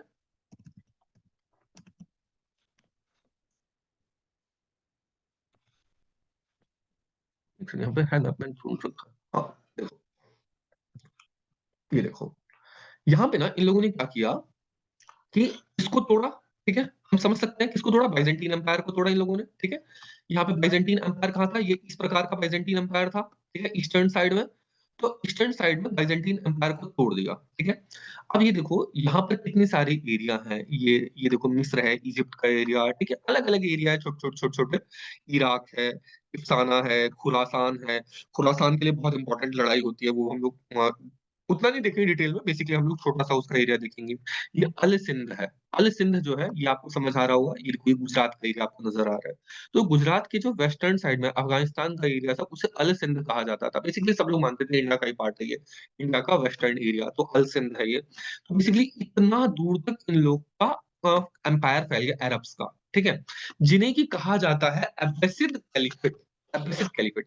अब होता क्या है, इसके लिए हमें थोड़ा-सा बेसिक समझना पड़ेगा। 7th सेंचुरी में इस्लाम का राइज़ होता है, ठीक है? जो उनके उनके प्रॉफेट मोहम्मद थे, उनका राइज़ होता है और वो कहते हैं कि सारे के सारे जो है ना अरब्स, वो सब इकट्ठा हो। अब उससे पहले क्या होता है, अरब्स जो थे छोटे-छोटे, छोटे-छोटे टुकड़ों में बँटे हुए थे, ठीक है? अरब बेसिकली ये पेनिनसुला है, इसी को अरेबिया कहा जाता है, ठीक है? ये अरेबियन पेनिनसुला है। अब ये जो एरिया है, ये तो अरब नहीं है, एक्चुअल में ये तो पर्शिया का एरिया है, जो कि ईरान का एरिया है, फिर यहाँ पे आकर के आपका अफ़गानिस्तान का एरिया आ जाता है, तो ये पर्शिया, अफ़गानिस्तान, ये तो अरब नहीं है, अरब तो बेसिकली ये एरिया है, ओमान हो गया, ये सब एरिया हो गया, ये बेसिकली जो एक बड़ा-सा एरिया है रेगिस्तान का, ये है अरब। तो जो उनके प्रॉफिट होते हैं, वो कहते हैं कि सब लोग एक साथ इकट्ठा हो और उसको कहा जाता है खलीफा, ठीक है? यानी कि आपको एक शासन के अंदर में रहना है, खलीफा के अंदर में आपको रहना है। तो इस्लाम राइज़ जो होता है, तो उन लोगों ने अपना प्रचार किया ब्रदरहुड के बारे में, ठीक है? कि सब भाई-भाई हैं, भाई-भाई हैं। अच्छा, एक कमाल की बात है कि भाईचारा तो उनमें बहुत ज़्यादा है, डेफ़िनिटली है। किंतु जो डॉक्टर भीमराव अम्बेडकर है, उनका कहना ये है कि भाईचारा उनका केवल अपने लिए है। देखिए, भीमराव अम्बेडकर जब अपना सोचे कि हिंदू धर्म का त्याग करके कोई दूसरा धर्म अपनाए, तो उनके सामने दुविधा थी, किस धर्म को अपनाएँ? क्या क्रिश्चियनिटी को अपनाएँ, इस्लाम को अपनाएँ या किसको अपनाएँ? तो उन लोगों ने कहा देखो भाई, इस्लाम को तो अपनाने से रहे क्योंकि उनका भाईचारा तो उनमें सच में है, किंतु वो केवल अपने लिए ही है। तो भाइयों में आपस में जो भाई हैं, जो इस्लाम को मानने वाले हैं, केवल उन्हीं में है। उसे कहा जाता है क्या? हम उसे कहते हैं उम्मत। उम्मत कहते हैं। तो उम्मती होते हैं ये लोग, चाहे दुनिया में कहीं भी हों ये, ठीक है? दुनिया में कहीं भी हो ये, वो सब के सब एक उम्मत में आते हैं, यानी कि एक को अगर बेसिकली चोट लगेगी तो पूरा इस्लाम रोना चाहिए, ठीक है? पूरा जो इस्लाम के जितने भी लोग हैं सबको चोट पहुँचना चाहिए, सबको दुःख होना चाहिए, सबको उसका कष्ट होना चाहिए। तो बेसिकली ये खलीफा वो चीज़ है, तो हम लोगों ने देखा।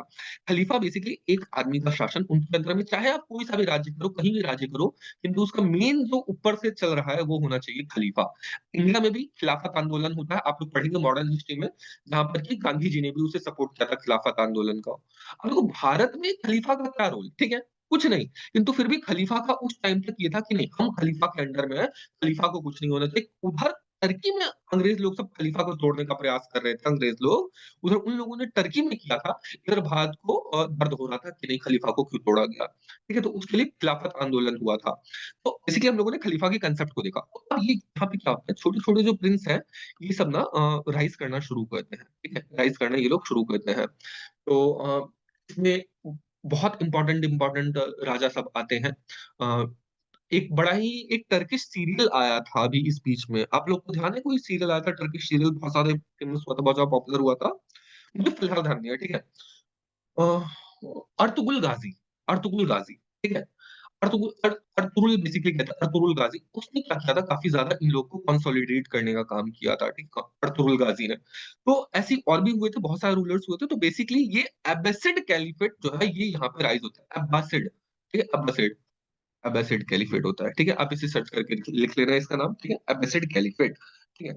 अब यहाँ पे क्या है, इनका जो खलीफा है, ये इधर जो कहीं पे सीरिया है, सीरिया पे इसका अपना कंट्रोल होता है और सीरिया जो है, वहाँ से वो शासन करना शुरू करता है।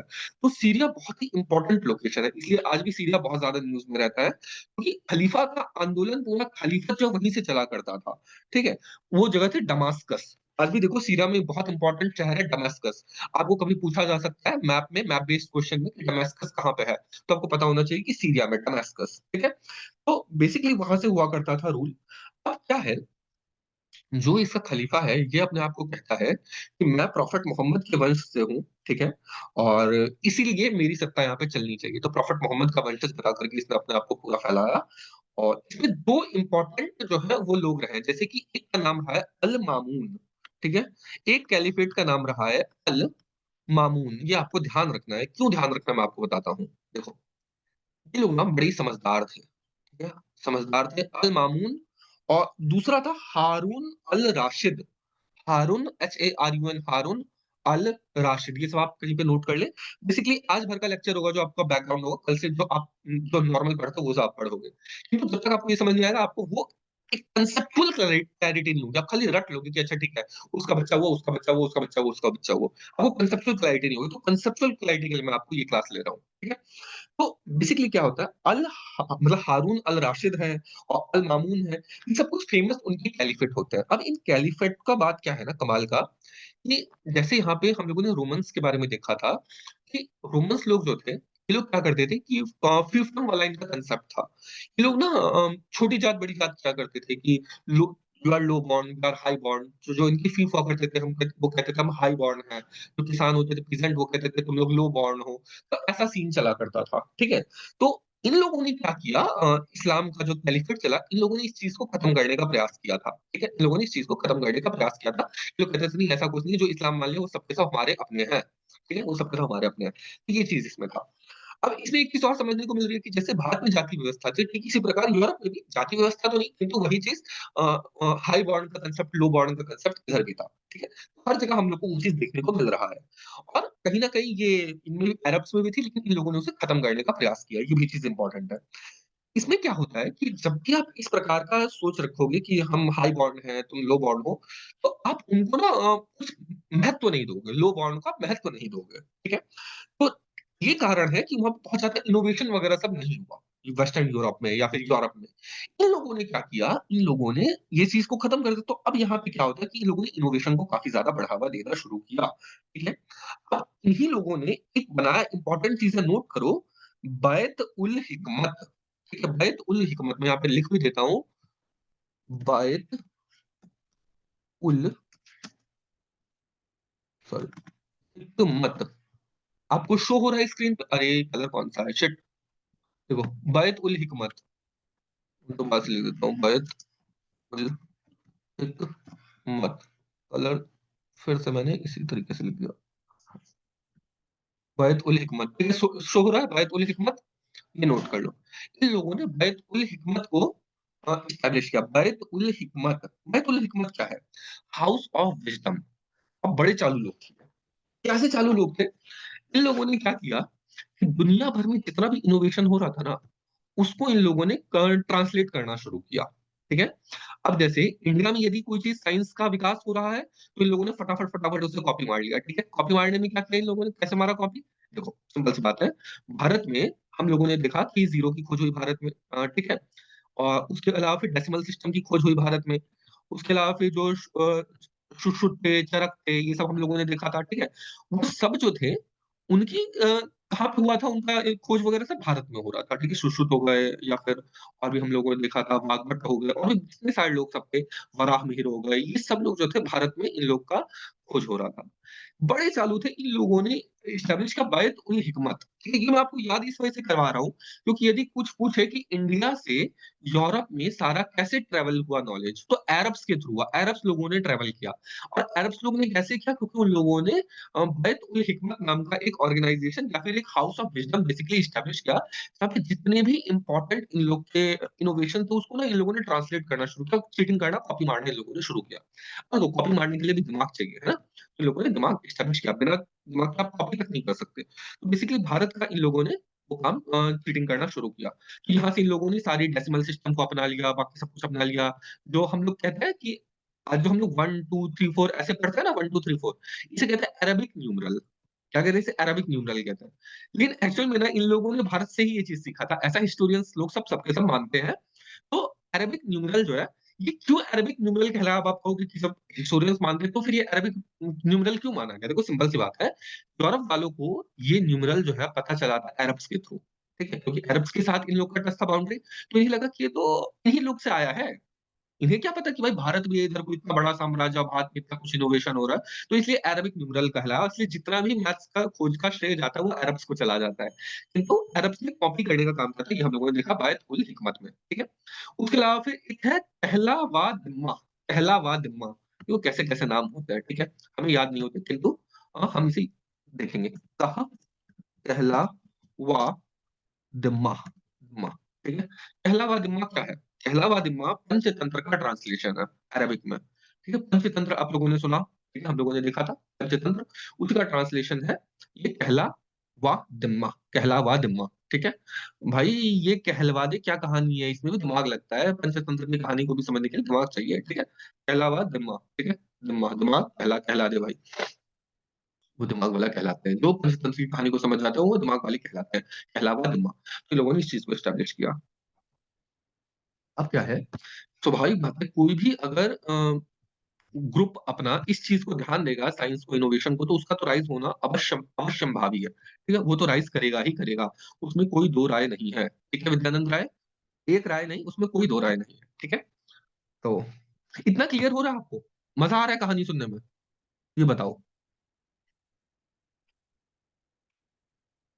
छाया, विद्यानंद, कोई सो तो नहीं गया? लगता है विद्यानंद सो गया। ए विद्यानंद की सोने की बीमारी, रात में जल्दी सो जाया करो, ताकि सुबह में उठे रहो। ठीक है, तो हम लोगों ने ये सब चीज़ देखा। अब क्या है, इन लोगों ने ना जितने भी ये अरब्स थे, इन लोगों ने इधर अफ्रीका को कंट्रोल करना शुरू किया, ठीक है? पहले अब देखो यहाँ पे ना अफ्रीका में ईस्टर्न साइड पे इथियोपिया मिलता है हमें, ठीक है? इथियोपिया हम लोगों ने देखा कहाँ पे? हॉर्न ऑफ अफ्रीका में, ठीक है? हॉर्न ऑफ अफ्रीका में नीचे की साइड है बेसिकली, ठीक है? इधर इस मैप में नहीं है, आपको पता होगा इथियोपिया, आप मैप पे देख लेना। इथियोपिया के लोग को कहा जाता है हबसी, ठीक है? हबसी। आज हम लोग नहीं कहते इंडिया में एक स्लर की तरह यूज़ होते हैं, गाली की तरह, "ए हबसी से शक्ल के।" है ना? हबसी। हम लोग सुनते हैं तो हबसी कहाँ से आया? वो इथियोपियंस को कहा जाता है हबसी। वो लोग अपने आप को कहते थे हम हबसी हैं, ठीक है? हबसी। तो हबसी इंडिया में जो स्लर होता है यूज़ वो इथियोपियन से आया है, ठीक है? इथियोपियंस का अपना हुआ है। तो उन लोग का जो अपना नाम था उसे इंडियन लोगों ने एक स्लर की तरह गाली की तरह यूज़ किया, खैर। तो हबसी लोग यहाँ पे राइज़ किया करते, यहाँ पे इन लोग का शासन हुआ करता था। ये सब लोग सब क्रिश्चियन थे, हबसी लोग जो थे, ये सब लोग रोमन्स क्रिश्चियंस थे, ठीक है? किंतु जब इनके कंट्रोल में आएँगे, इस्लाम के कंट्रोल में, तो ऑब्वियसली इनको भी कहा जाएगा कन्वर्ट हो जाओ, ठीक है? तो डू और डाई वाली बात कि या तो इस्लाम में कन्वर्ट हो या तो मारे जाओ। तो इन सबको कहा जाता है, तो धीरे-धीरे ये सब भी इस्लाम को फॉलो करने लग गए, ठीक है? तो ये सारे रीज़न हैं। तो अब क्या होता है बेसिकली, ये पूरा जो एम्पायर है, यहाँ पे इस्लाम का परचम फैलने लग गया था वेस्टर्न साइड में। और साथ ही ये इस टाइम पे चाइना में क्या हो रहा था, अब देखो थोड़ा-सा चाइना को भी देख लेते हैं। चाइना में ना ये कुछ डायनेस्टी रूल की है, जैसे कि टैंग डायनेस्टी, ठीक है? टैंग यानी कि तंग डायनेस्टी वो बेचारे बड़े तंग थे, ठीक है? उससे पहले थी टोंग डायनेस्टी, देखो सबसे पहले टोंग थी, ठीक है? टोंग डायनेस्टी, ये आपको बेसिक पता होना चाहिए, बहुत ज़्यादा डिटेल में नहीं जाएँगे। टोंग डायनेस्टी थी, ठीक है? उसके बाद फिर टैंग आ गई, ठीक है? टैंग एक जूस भी होता है, कुछ आता है मार्केट में टैंग पीने वाला, ठीक है? TANG टैंग आ गई, ठीक है? जो कि तंग हुई। टोंग से, ठीक है? उसके बाद फिर टैंग के बाद सुंग डायनेस्टी आई, सुंग। अब आप इसे पुष्यमित्र शुंग से मत रिलेट कर जाना, ठीक है? दोनों वो शुंग अलग है, ये शुंग अलग है। वो SHUNG ये शुंग है, ये SUNG संग है। ये बेसिकली गाना गाने वाले संग है बेसिकली, याद करने के लिए कह रहा हूँ। तो संग डायनेस्टी आई, ठीक है? ये 9th सेंचुरी के अराउंड ये संग डायनेस्टी आती है। उसके बाद फिर बीच में जिन डायनेस्टी आती है, ठीक है? छोटे से कुछ टाइम के लिए जिन डायनेस्टी आती है, ठीक है? उसके बाद फिर आती है आपकी कौन-सी मंगोल, जिनको फिर हरा देते हैं, फिर आता है मंगोल। तो जो हम लोग देखा था जो चंगेज़ खान है, ठीक है? चंगेज़ खान के बारे में हम लोग जानते हैं कि पूरे विश्व के ऊपर उसका एक हिसाब से पूरे यूरोप तक जाकर के पूरा रशिया, पूरा चाइना उन सब का शासन हो गया था मंगोलों का। तो उन मंगोलों का शासन जो है, उन लोगों ने किसको हरा के किया था? ये जिन डायनेस्टी को हराया था। और जिन डायनेस्टी बहुत ज़्यादा पॉपुलर नहीं थी, तो इससे पहले स्ट्रॉन्ग डायनेस्टी थी सुंग डायनेस्टी, ठीक है? सुंग डायनेस्टी। ये हम लोग इसलिए देख रहे हैं क्योंकि आने वाले टाइम में ना हम लोग देखेंगे कि मंगोलों का जब आक्रमण होता है तो कैसे इल्तुतमिश उसको प्रतिकार करता है, बलबन जो है उसका प्रतिकार करता है और फिर लास्ट में वो जो खिलजी था अलाउद्दीन खिलजी, उस टाइम पे मंगोल के साथ कैसा रिलेशन रहता है। इसलिए मैं बता दूँ कि चाइना को थोड़ा-सा ज़्यादा इम्पोर्टेंट हो जाता है। इसलिए मैंने आपको कुछ एम्पायर्स बताए जैसे टोंग डायनेस्टी, फिर टैंग डायनेस्टी, फिर सुंग डायनेस्टी, फिर जिन डायनेस्टी, फिर आता है मंगोल, ठीक है? तो ये सब हम लोग देखेंगे थोड़ा-सा बेसिक में उस टाइम पे। अभी हम लोग फिलहाल जब मंगोल को देखेंगे उस टाइम पे देखेंगे। फिलहाल हम लोग वापस से इधर ही आते हैं, ठीक है? ये हम लोगों ने सब कुछ देखा इधर का परिदृश्य। अब ना हम लोग चलते हैं साउथ ईस्ट एशिया की तरफ। यहाँ पे हम कुछ समय के लिए इन्हें छोड़ देते हैं, ठीक है? वापस से हम इधर आएँगे, ठीक है? इधर हम वापस से आएँगे कि कैसे-कैसे इधर विकास हुआ। पर थोड़ी देर के लिए हम लोग साउथ ईस्ट एशिया की ओर चलते हैं, ठीक है? इम्पोर्टेंट है, ध्यान देना। साउथ ईस्ट एशिया का मैप हम लोग एक बार खोल लेते हैं। साउथ ईस्ट एशिया,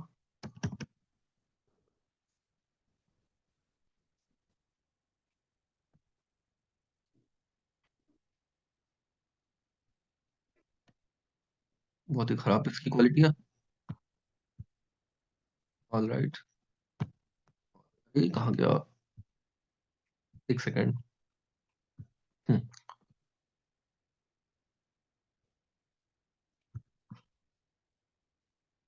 ये देखो। ये स्क्रीन पे आपको शो हो रहा है मैप? ये देखो, ये साउथ ईस्ट एशिया है कुछ, ठीक है? मैप बहुत ज़्यादा क्लियर नहीं है, बट आपको इतना पता चल रहा है कि ये है अपना south east Asia. South east Asia में कौन-कौन से आ जाते हैं देश? आज का कंबोडिया, लाओस, थाईलैंड, म्यांमार, ठीक है? ये सब देश जो हैं, ये सब आते हैं बेसिकली इसमें साउथ ईस्ट एशिया में। यहाँ पे भी थोड़ा-सा हमें जानना ज़रूरी हो जाता है कि यहाँ पे क्या है? देखो, यहाँ पे ना श्रीविजय एम्पायर और शैलेंद्र एम्पायर था, ठीक है? ये हम लोग देखते हैं इम्पोर्टेंट क्या है। अ, ये देखो। ये शैलेंद्र एम्पायर आपको देखने को मिल रहा है इधर, ठीक है? शैलेंद्र एम्पायर, इधर श्रीविजय एम्पायर। ये ना यहाँ पे भी एम्पायर्स हुआ करते थे, बड़े-बड़े देशों पे, बड़े-बड़े जगहों पे इनका शासन हुआ करता था। इनके बारे में हम ज़्यादा जानते नहीं हैं, ठीक है? क्यों नहीं जानते? ठीक है, हमें हिस्ट्री में पढ़ाया नहीं जाता, जो भी है, ठीक है? बट ये जानना चाहिए बेसिकली हल्का-सा, ये यहाँ पे शैलेंद्र डायनेस्टी देखो इधर ये है, श्रीविजय डायनेस्टी है। ये सब के सब ना अपनी इंडियन सिविलाइजेशन को काफ़ी ज़्यादा बढ़ाने में इन लोग का रोल रहा है, ठीक है? तो बेसिकली शैलेंद्र डायनेस्टी जो यहाँ पे है, इसी के पार्ट कुछ श्रीविजय वाले थे, ठीक है? बेसिकली तो ये थे, ठीक है? उसके बाद फिर यहाँ पे हम लोगों ने बेसिकली मैं आपको ये दिखाना चाह रहा हूँ कि यहाँ पे इन लोग का शासन चला करता था, इस हिसाब से इन लोग का शासन होता था। मैं आपको खाली ये दिखाना चाह रहा हूँ, ताकि आपको बेसिकली अगर कभी आ जाए ना कि श्रीविजय एम्पायर कहाँ था, अब आप एकदम ब्लैंक ना हो जाओ। अब प्रीलिम्स में आपको एलिमिनेट करने के लिए आ सकता है कि इंडिया के कुछ रूलर्स का नाम ले लेगा 16 के साथ-साथ, अब कहेगा कि भई ये इनको किसने सक्सीड किया था? तो कुछ ऑप्शन आ जाएगा, उसमें नाम आ जाएगा श्रीविजय, आपने नाम कभी सुना नहीं होगा, ठीक है? शैलेंद्र आ जाए, नाम कभी सुना नहीं होगा, तो नाम आपको पता होना चाहिए। साउथ ईस्ट एशिया के ये एम्पायर्स हुआ करते थे, ठीक है? इन लोग का शासन 800 ईस्वी देखो यहाँ पे आपको लिखा हुआ आ रहा है, 800 ईस्वी के आस-पास इन लोग का शासन हुआ करता था। हम लोग सब अभी मेडिवल इंडिया में, ठीक है? तो 800, 900, 1000 इसी ईस्वी के आस-पास हम लोग पूरे में बात कर रहे हैं, ठीक है? तो इन लोग को सक्सीड करता है, श्रीविजय एम्पायर को सक्सीड करता है माजापाहित एम्पायर। अब ये भी आपको ध्यान रखना है माजापाहित, MAJA माजा, ठीक है? माजापाहित, PAHIT माजा अपाहित, ठीक है? अब माजा पीने वाले माजापाहित, ठीक है? माजा पीने वाले माजापाहित, ये लोग सब आते हैं और ये एम्पायर को सक्सीड करते हैं श्री विजया एम्पायर को, ठीक है? माजापाहित। तो ये चीज़ आपको ध्यान रखना है और इसी राजधानी माजापाहित की राजधानी का नाम रख लो पालिमबांग, पालिमबांग, PALIM पालिम, BANG बांग, पालिमबांग, ठीक है? पालिमबांग इसकी राजधानी है। तो बेसिकली ना कुछ सिटीज़ आपको पता होनी चाहिए, इसलिए आपको बता रहा हूँ पालिमबांग, ठीक है? अच्छा, इन लोगों ने क्या किया ना कि बहुत ही इम्पोर्टेंट मंदिर बनाया, बेसिकली बुद्धा का मंदिर बनवाया जावा में, ठीक है? जावा बेसिकली हम किसे कहते हैं? आप बता सकते हो जावा कौन-सा जगह है? जावा, जावा बता सकते हो?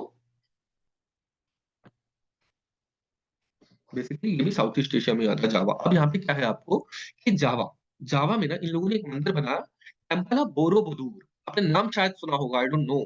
टेम्पल ऑफ बोरोबुदूर, B-O-R-O, बोरो, ठीक है? बोरो, बुदूर, ठीक है? बोदूर, B-O-D-U-R, बोदूर। बोरोबुदूर नाम का इन लोगों ने बनाया क्या?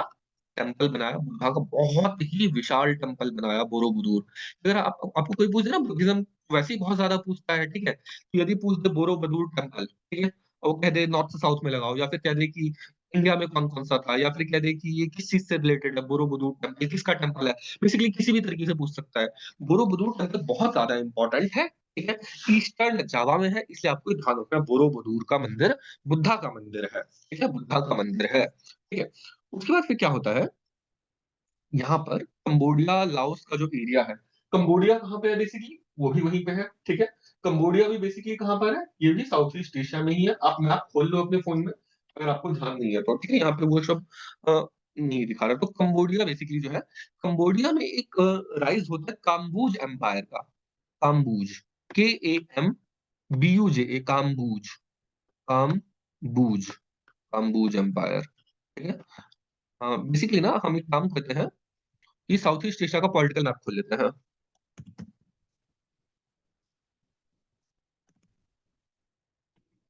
पॉलिटिकल मैप, एक सेकंड,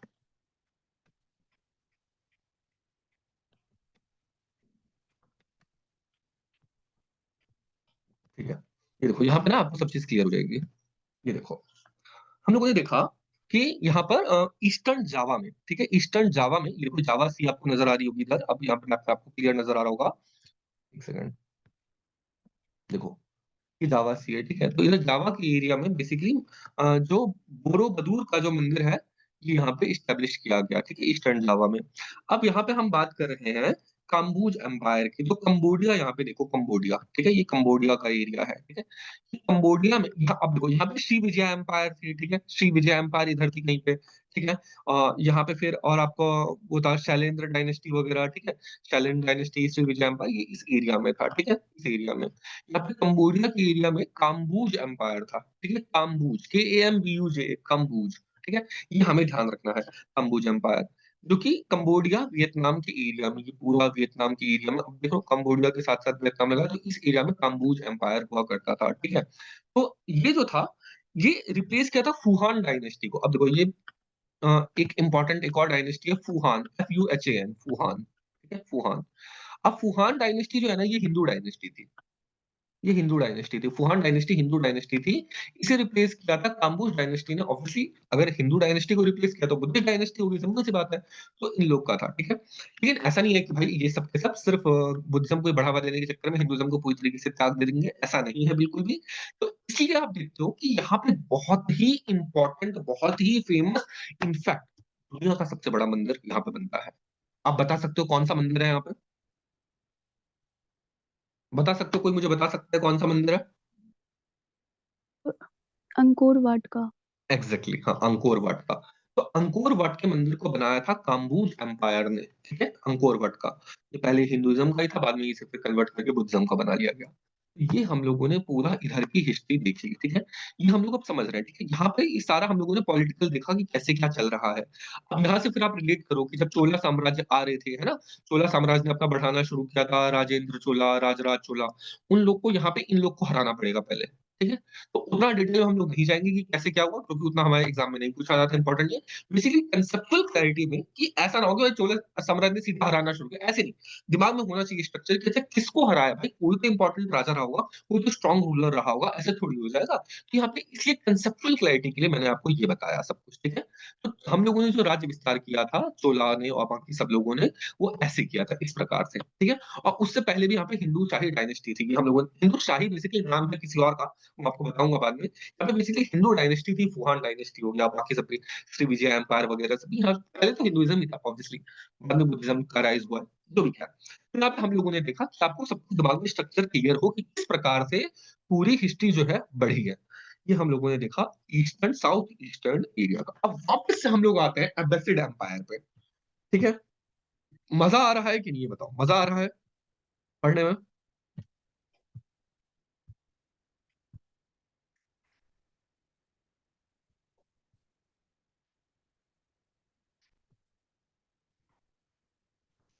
विद्यानंद एकदम गायब है, ये तो सो ही जाते हैं महाल सर।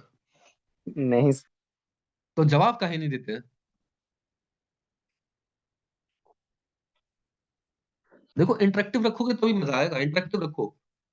वैसे ही मैं, अब एग्जाम तो नहीं देंगे यूपीएससी का कि गलत हो जाएगा, उस चीज का डर होगा। और मैं तो हाँ नहीं पूछता हूँ मैक्सिमम टाइम, बता दो सुना है कि नहीं, मजा आ रहा है कि नहीं, कैसा लग रहा है, अच्छा लग रहा है कि नहीं। इन सब का तो जवाब दे ही सकते हो, ठीक है। ऑल राइट, यहाँ पे क्या है, अब देखो हम लोग देखते हैं कि भारत में ना जो प्रॉपर जिसने की शासन स्टेब्लिश किया है वो है हमारा मोहम्मद गौरी। मोहम्मद गौरी ने यहाँ पे पहली बार यहाँ पे स्टैब्लिश करने का प्रयास किया है, जिसके के बाद स्लेव डायनेस्टी की शुरुआत होती है। ये हम लोगों ने, आपको बेसिक आइडिया होगा स्लेव डायनेस्टी का, कि स्लेव डायनेस्टी जो है वो किस प्रकार से राइज में आई, ठीक है, किस प्रकार से स्लेव डायनेस्टी का उदय हुआ। तो उसमें हम लोग देखते हैं कि सबसे पहले आता है मोहम्मद गौरी, ठीक है। मोहम्मद गौरी की लड़ाई होती है पृथ्वीराज चौहान के साथ, ये सब हम लोग जानते हैं, ठीक है। उसके बाद फिर कुतुबुद्दीन ऐबक आता है, कुतुबुद्दीन ऐबक के बाद फिर इल्तुतमिश आता है, फिर रजिया सुल्तान आती है। ये तो आप लोगों को बेसिक आइडिया एक होगा, कभी ना कभी आपने मेडिवल हिस्ट्री में पढ़ रखा होगा, ठीक है। रजिया सुल्तान के बाद फिर बलबन आते हैं, है ना। बलबन के बाद फिर आता है अलाउद्दीन खिलजी, जो कि खिलजी डायनेस्टी है, ठीक है। अब ये सब लोग आखिर थे कौन, है ना, आपको दिमाग में आना चाहिए आखिर ये लोग सब थे कौन, और ये भारत इनसे मतलब हार कैसे गया। दिमाग में एक प्रश्न आपको आना चाहिए कि आपकी हिस्ट्री है इसलिए आपको पता होना चाहिए। दूसरा, एक हिस्ट्री के स्टूडेंट के तौर पे भी, एक आप यूपीएससी के स्टूडेंट के तौर पे भी आपको दिमाग में प्रश्न आना चाहिए कि हम लोग पढ़ते हैं कि मोहम्मद गोरी था, ठीक है। आखिर ये मोहम्मद गोरी थी कौन सी बला, मतलब आखिर था अचानक से कोई मतलब आया और आकर के भाई मार दिया पीट दिया, क्या हो गया, मतलब कैसे, कौन था ये मोहम्मद गौरी, आखिर में था क्या। तो मोहम्मद गौरी, हम लोग पढ़ते हैं कि मोहम्मद गौरी का जब ये पूरा स्लेव डायनेस्टी समाप्त होता है तो आता है हमारा इल्तुतमिश, इल्तुतमिश नहीं, सॉरी सॉरी, खिलजी, अलाउद्दीन खिलजी। अब आप सोचोगे ये अलाउद्दीन खिलजी कहाँ से आ गया, मतलब वो आखिर कौन थे एक्चुअल में। यहाँ पर तो बेसिकली इन लोग का शासन हो रहा था, बेसिकली अगर आप इसे तुर्किश कहोगे, टर्किश एम्पायर का, तो टर्किश लोग का शासन था। फिर ये खिलजी लोग कहाँ से आ गए, है ना, आपके दिमाग में आना चाहिए कि मतलब कहाँ से, बेसिकली कौन आ रहा है, कहाँ से आ रहा है। हम सीधा सीधा कह देते हैं वेस्ट से आ रहा है, अरे वो वेस्ट में कहाँ से कौन आ रहा है, क्योंकि यहाँ पे हर जगह तो एम्पायर है। आपने खिलजियों का कहीं और तो नाम सुना नहीं है, ठीक है। यहाँ पे आप लोगों ने नाम सुना, इंपॉर्टेंट राजा जो था वो कौन था, यहाँ पे इंपॉर्टेंट राजा था इन लोग का स्लेव डायनेस्टी, इधर से मतलब भारत की साइड पे, भारत के साइड पे स्लेव डायनेस्टी थी। इधर आखिर क्या था, यहाँ पे खिलजी लोग सब कहाँ से आए, बेसिकली उन लोगों ने इसे मारा कैसे। तो बेसिक अंडरस्टैंडिंग क्लियर होना आवश्यक है, ठीक है। वो हम देखते हैं। देखो बड़े ही ध्यान से सुनना, बड़ा ही इंटरेस्टिंग है और बड़ा ही इंपॉर्टेंट भी है। आप लोगों ने सुना होगा कि मोहम्मद गौरी से पहले एक बार ना महमूद गजनवी आया था। नाम सुना है महमूद गजनवी का? कौन था वो महमूद गजनवी, नाम सुना है उसका, नाम सुना है, ये बताओ। Yes sir, yes sir. नाम सुना है, ठीक है। बेसिकली इसका जो शासन रहता है ये 998 एडी से लेकर के 1030 एडी तक रहता है, ठीक है। महमूद गजनवी जो है इसका 998 एडी, ठीक है, 998 एडी से 1030 एडी तक रहता है, ठीक है, लिख लेना, ठीक है, मैं लिख नहीं रहा है ना। तो इधर बेसिकली इसका 30-32 साल के लिए इसका शासन होता है। तो आपको शासन, मैंने ये शासन क्या बोला, देखो आप कहोगे कि वो तो आकर के लूट-पाट मार करके चला जाता था, सोमनाथ के मंदिर को लूट करके चला गया, तबाही मचा करके चला गया, तो मैं ये क्यों कह रहा हूँ कि वो शासन करता था? क्योंकि वो शासक था। भारत के ऊपर शासन नहीं था, उसका गजनविड एम्पायर था पूरा प्रॉपर, ठीक है? गजनविड एम्पायर था। अब फिर कहोगे यहाँ पे तो आप मुझे अब्बासिड कैलिफेट बता रहे हो, यहाँ पे अब्बासिड एम्पायर इतना बड़ा हम लोग को देखने को मिल रहा है। ये गजनविड कहाँ से आ गए? कौन थे ये गजनविड? कैसे, मतलब ये क्या आप बोल रहे हो सर, भंग खा लिया क्या? हाँ, क्या फूँक के आए हो? ठीक है? मैं कहूँगा देखो, सुनो ध्यान से। यहाँ पे मैं आपको कह सकता हूँ बिकॉज़ इट्स माय चॉइस, ठीक है? गज़नवीड एम्पायर सुन मेरी बात, इट्स माय चॉइस। तो यहाँ पे गज़नवीड एम्पायर था, महमूद गज़नवी का ये एम्पायर था, गज़नवीड एम्पायर, और उसने फिर आक्रमण करता था, सोमनाथ मंदिर को लूट के जाता था। सोमनाथ को ही नहीं, प्रॉपर यहाँ पे दिल्ली को आकर के लूट के जाता था। बेसिकली जहाँ जाते थे ये लोग, जा करके वहाँ पे लूटते थे, वहाँ के लोग को हत्या करते थे, और बाकी सारी लेडीज़ के साथ गलत व्यवहार करना, बच्चों को मारना, स्लेव बना लेना, ये सब काम महमूद गज़नवी करता था। किंतु महमूद गज़नवी ने भारत में कभी भी शासन नहीं किया। हम लोग इसका रीज़न देखेंगे क्यों नहीं किया। किंतु पहले ये देखते हैं कि महमूद गज़नवी आखिर आया कहाँ से, आखिर ये कौन-सी बला थी। देखो, हम लोगों ने अब्बासिड कैलिफेट को देखा। अब्बासिड कैलिफेट को हम लोगों ने देखा, तो यहाँ पे अब क्या होता है? अब जैसे वेस्टर्न, यहाँ पे हम लोग यूरोप में देख रहे थे कि आक्रमण हो रहा है स्लाव का, जर्मैनिक का, ठीक है? ये हम लोग देख रहे थे। यहाँ पे क्या होता है अब्बासिड कैलिफेट में, ऊपर इन लोग के भी कुछ इनके वो बैठे हुए हैं, इनके पप्पा बैठे हुए हैं ऊपर, ठीक है? इनके ऊपर भी इनके पप्पा बैठे हुए हैं जो इनको मारने का काम कर रहे हैं, ठीक है? अब बेसिकली होता क्या है कि ऊपर से ना बेसिकली आक्रमण होना शुरू होता है टर्क्स का, ठीक है? ऊपर से ना टर्क्स लोग सब आक्रमण करना शुरू करते हैं। TURKS। अब मैंने आपको बताया ये कौन-सा था, ये अरबिक एम्पायर था अब्बासिड। है ना? मैंने आपको बताया कि अरबिक लोग सब थे। ये अरब एम्पायर था, मैंने आपको बताया कि अरब्स ने यहाँ पे वेस्टर्न यूरोप को पूरा तबाह किया था। तो ये लोग अरब्स थे, ठीक है? ये सब अरब्स थे, और ऊपर से यहाँ से अब ये देखो ये कहाँ पे कौन-सा एरिया है, आपको देखने को मिलेगा, ये सब आपका कज़ाकिस्तान, तुर्कमेनिस्तान, ये सब आपका जो एरिया है सेंट्रल एशिया का, वहाँ पे बेसिकली टर्क्स लोग आते थे। अब आप कहोगे सर आप क्या बोल रहे हो फिर से? मतलब टर्क्स लोग वहाँ कैसे आएँगे? टर्क तो टर्की वाले हैं ना, ये देखो टर्की यहाँ पे है। यहाँ पे है सर, आप क्या मतलब, सर आप गलत पढ़ा रहे हो, गलत हिस्ट्री मत पढ़ाओ आप हमें, है ना? देखो, बात ये है, ये टर्की है, ठीक है? ये तुर्कीये है, ठीक है? ये देश का नाम है टर्की। यहाँ पे टर्क्स लोग सब रहते हैं, ठीक है? टर्क्स लोग सब यहाँ पे रहते हैं। किंतु टर्क्स लोग जो थे, ये ऐसा नहीं था यहीं पे थे। टच लोग का फैलाव बहुत दूर तक था, ठीक है? अब देखो, अब मैं आपको बताऊँगा तो आप लोगों ने सुना होगा।